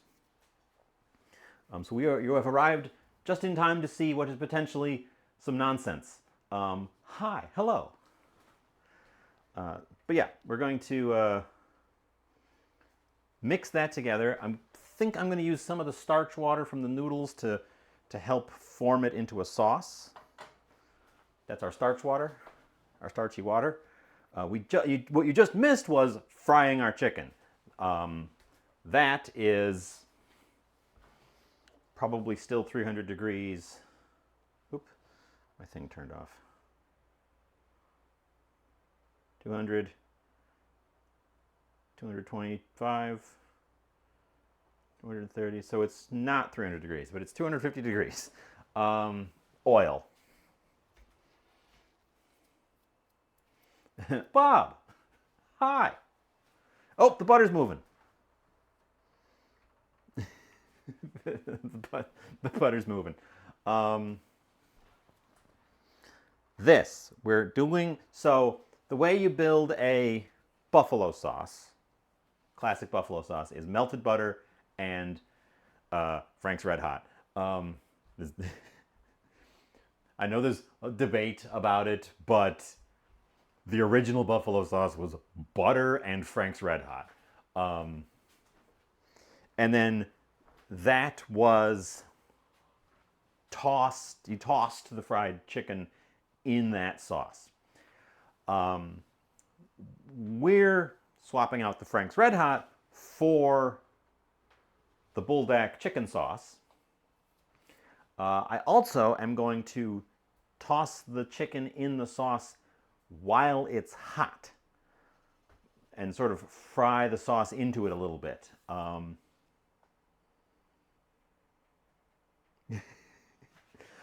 Hey, this is some nonsense today. Today we are doing some nonsense. I put it in the title. I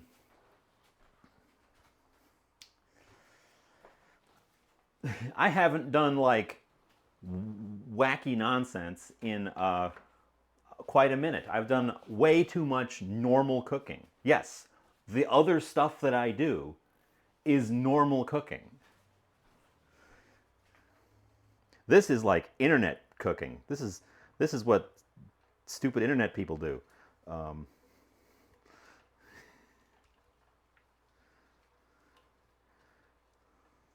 Anyways, we want the butter to combine with the chicken sauce.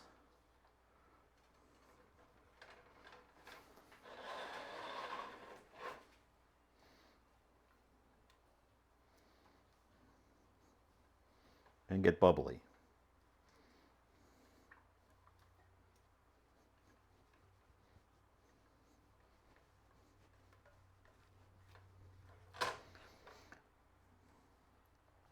This is also something that Rayuya once asked me to do, which was some fun things to do with instant ramen noodles.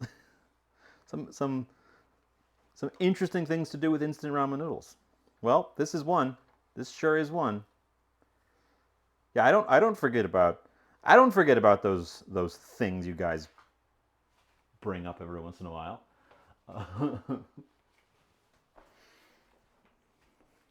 Nonsense. Nonsense. Yes, the noodles are here. They're still warm. We're keeping the lid on them so they stay warm until I need them.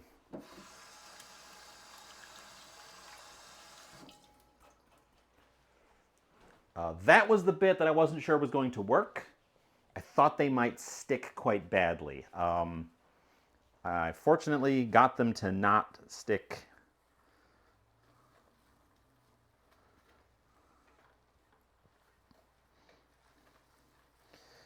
Okay, our fire chicken butter is bubbling and thickening. We're adding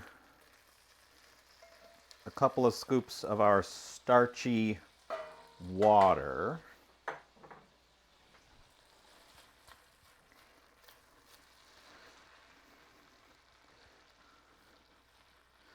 To make a, what's it called? I mean, I probably should have started with the starchy water and the butter and then added the fire chicken sauce to that. Make a gourmand and then make a Buldak fire chicken gourmand.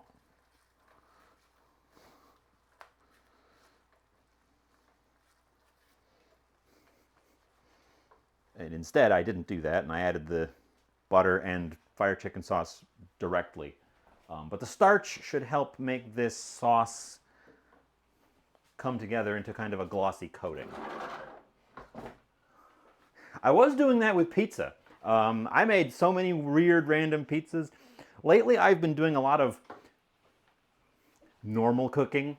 One which is often because I don't plan ahead and don't have an idea. I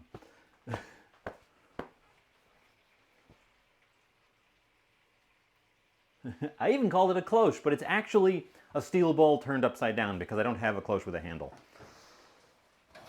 Okay, let's get out our chickens. Ow. Let's burn our hand, but only just a little bit.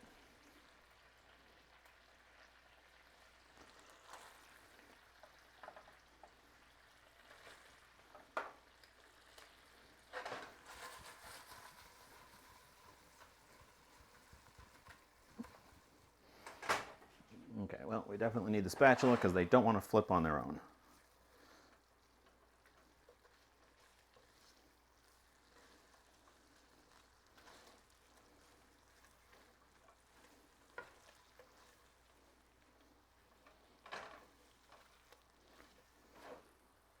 Hot, hot, hot.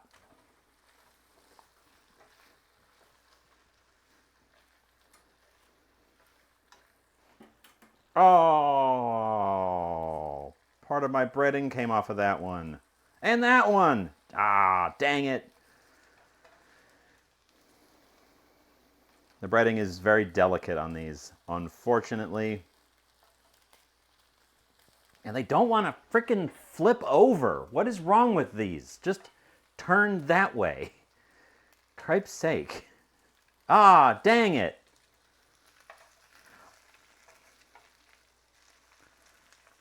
Okay, well, we're having structural issues with the breading.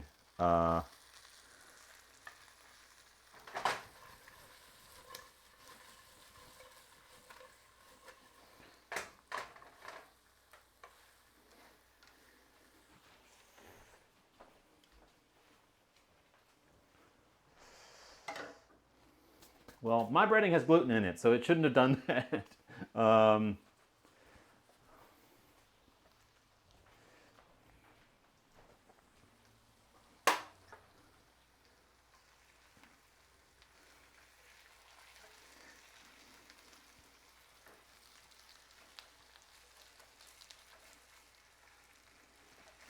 That's fine, though, I guess. It's not the end of the world. It doesn't ruin my life. Do I use a taco molder for this? Yes and yes. Gonna do 2 of them, though. And a big plate.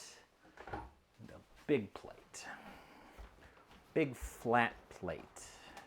Square plate. Yes.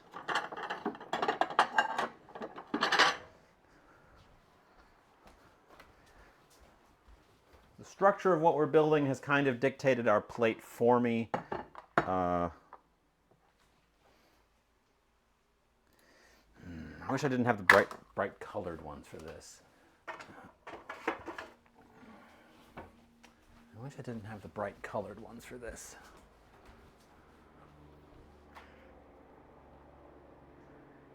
The steel one is too long, though.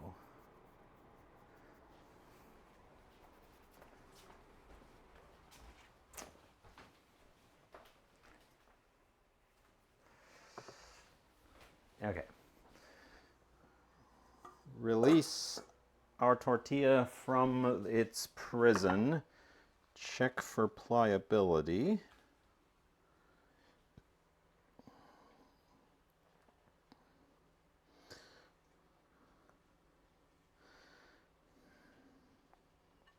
I need a trough.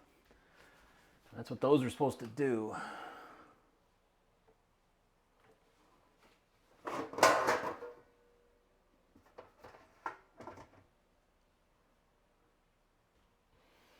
What if I serve it in a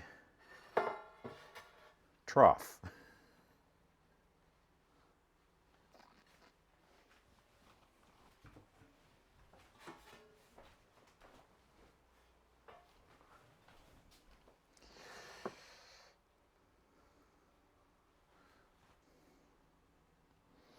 What if I put them side by side?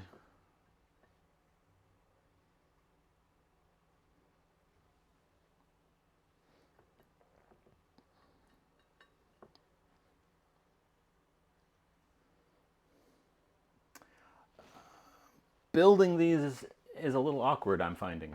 Um,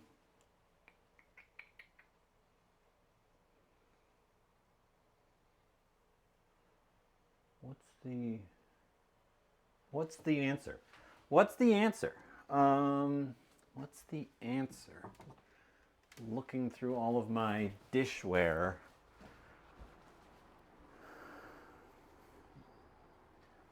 I mean, I think the answer is what I started with. Put a whole lime on each outer side. I don't have any limes. That's something I actually forgot to grab, which was limes. I think the answer is back to where we started, which is just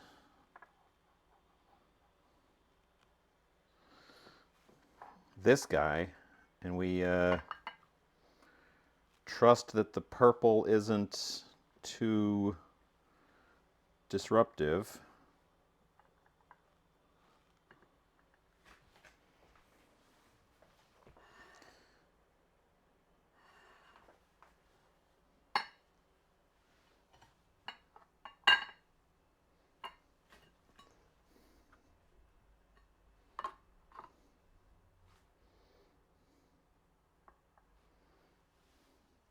Oh yeah, I could use the half of a frozen monkfish in the freezer as a prop. That's probably the only time I'm going to use it, because I'll forget about it forever and ever and ever.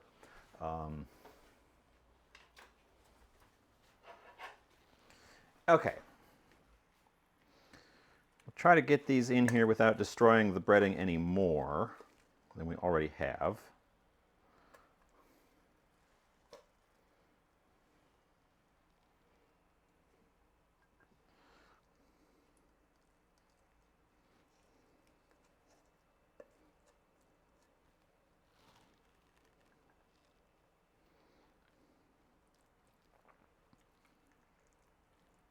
Oh, we definitely destroyed the breading a little more than we already had.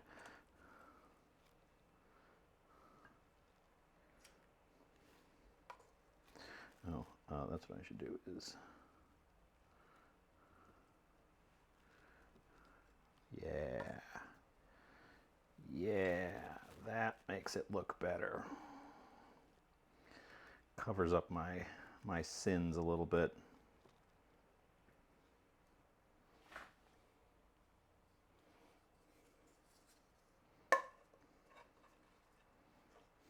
My nice breading peeled off in the pan here.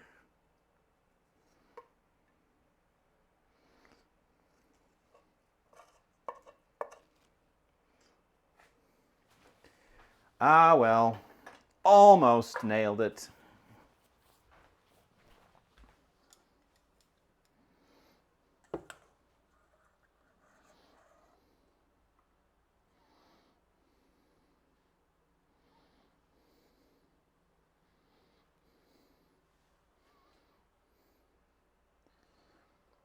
No, what happened, it looked like it happened in the pan. What happened was when I pulled it out of the oven, the breading had already gone soggy. It was going soggy in the oven already. So what happened was it was soft when I dropped them in the pan. And since it was soft already, it immediately started to stick. Uh,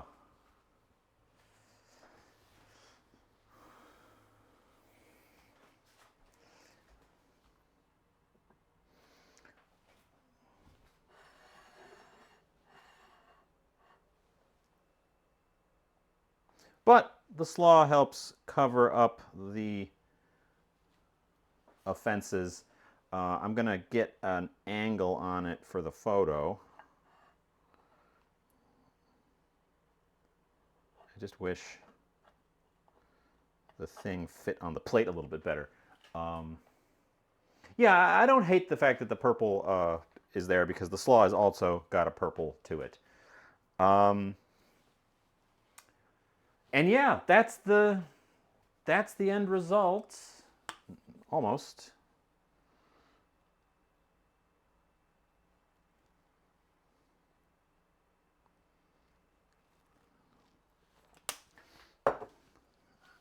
I actually just lied to you. That's not the end result, because I have yet one more element to add. That was a drizzle of sesame oil, but that's not even the last element. Because you know what it's missing. Because you know what it's missing. It's missing a real obvious one.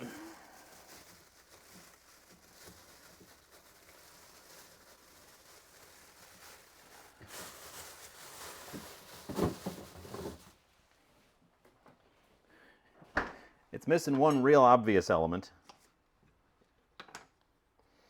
And that's a scallion topping.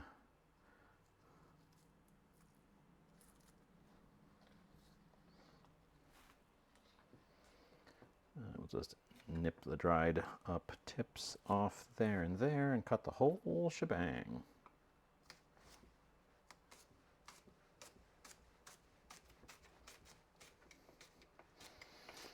Should have gotten out a different knife for this.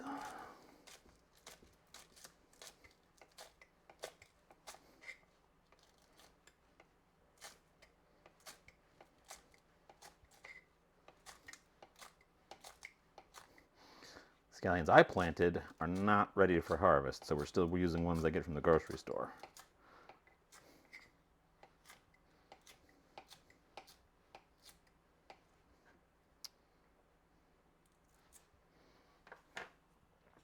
But yeah, we definitely need a touch of green atop that. Okay, let's go take our photograph. Ooh, I almost dropped him. That wouldn't have been good. Oh, they're a little slippy slidey. I will not lie about that.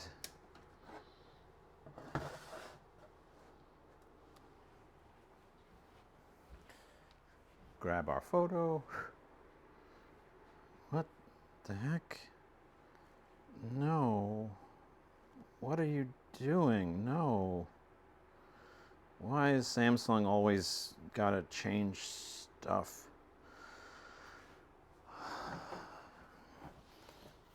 Can't you just make your phone work the first time and then stop, like, messing with it?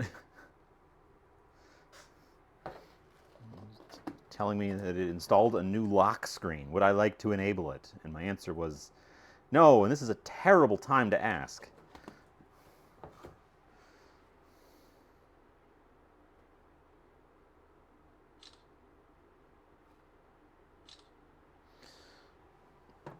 Also, man, I'm hungry. Okay. No slipping and a sliding. We're coming back. We're going to taste this beast. We're going to taste this critter. We're going to throw the remaining extra scallions in with our slaw.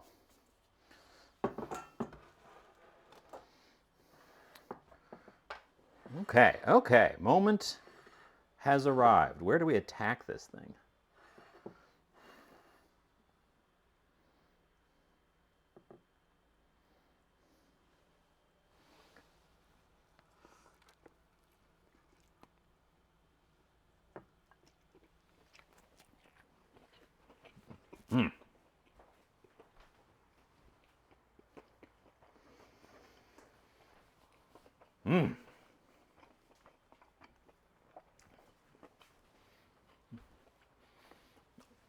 I need a second bite so I can get one that has some more of the slaw in it. But first bite, right off the bat, there's a little bit of a crispy edge on the chicken still, but mostly the chicken is juicy. Juicy, tender, spicy, really rich, oily spice to it. Stick to your mouth kind of spice. It's not super intense, it's not blowing my head off, but it is a very stick to your mouth kind of spice with all that butter in there. Our noodle tortilla has cooled off. It's got a fun bouncy chew to it that's really quite different from a standard tortilla.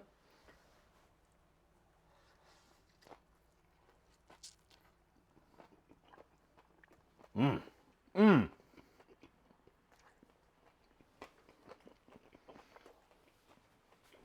There it is. Mmm.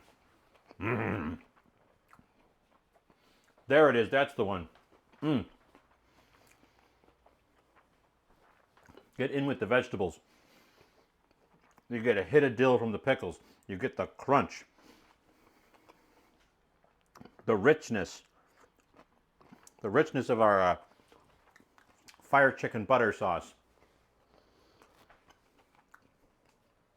is balanced out with the sharpness, the acidity, the fresh crunch of our slaw. Mmm. If anything, and I didn't fully slaw to the end on either one of them because I wanted the chicken to peek out. But if anything, we need more slaw on both of them. Oh boy. Definitely has a spice to it. It's not, like I said, it's not a super intense blow my head off spice, but it sticks around.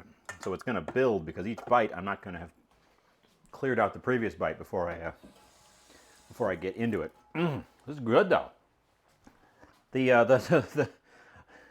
The noodle tortillas are an interesting texture. I don't know that they're necessarily worth the trouble other than for the spectacle of doing them. They're an interesting texture. I think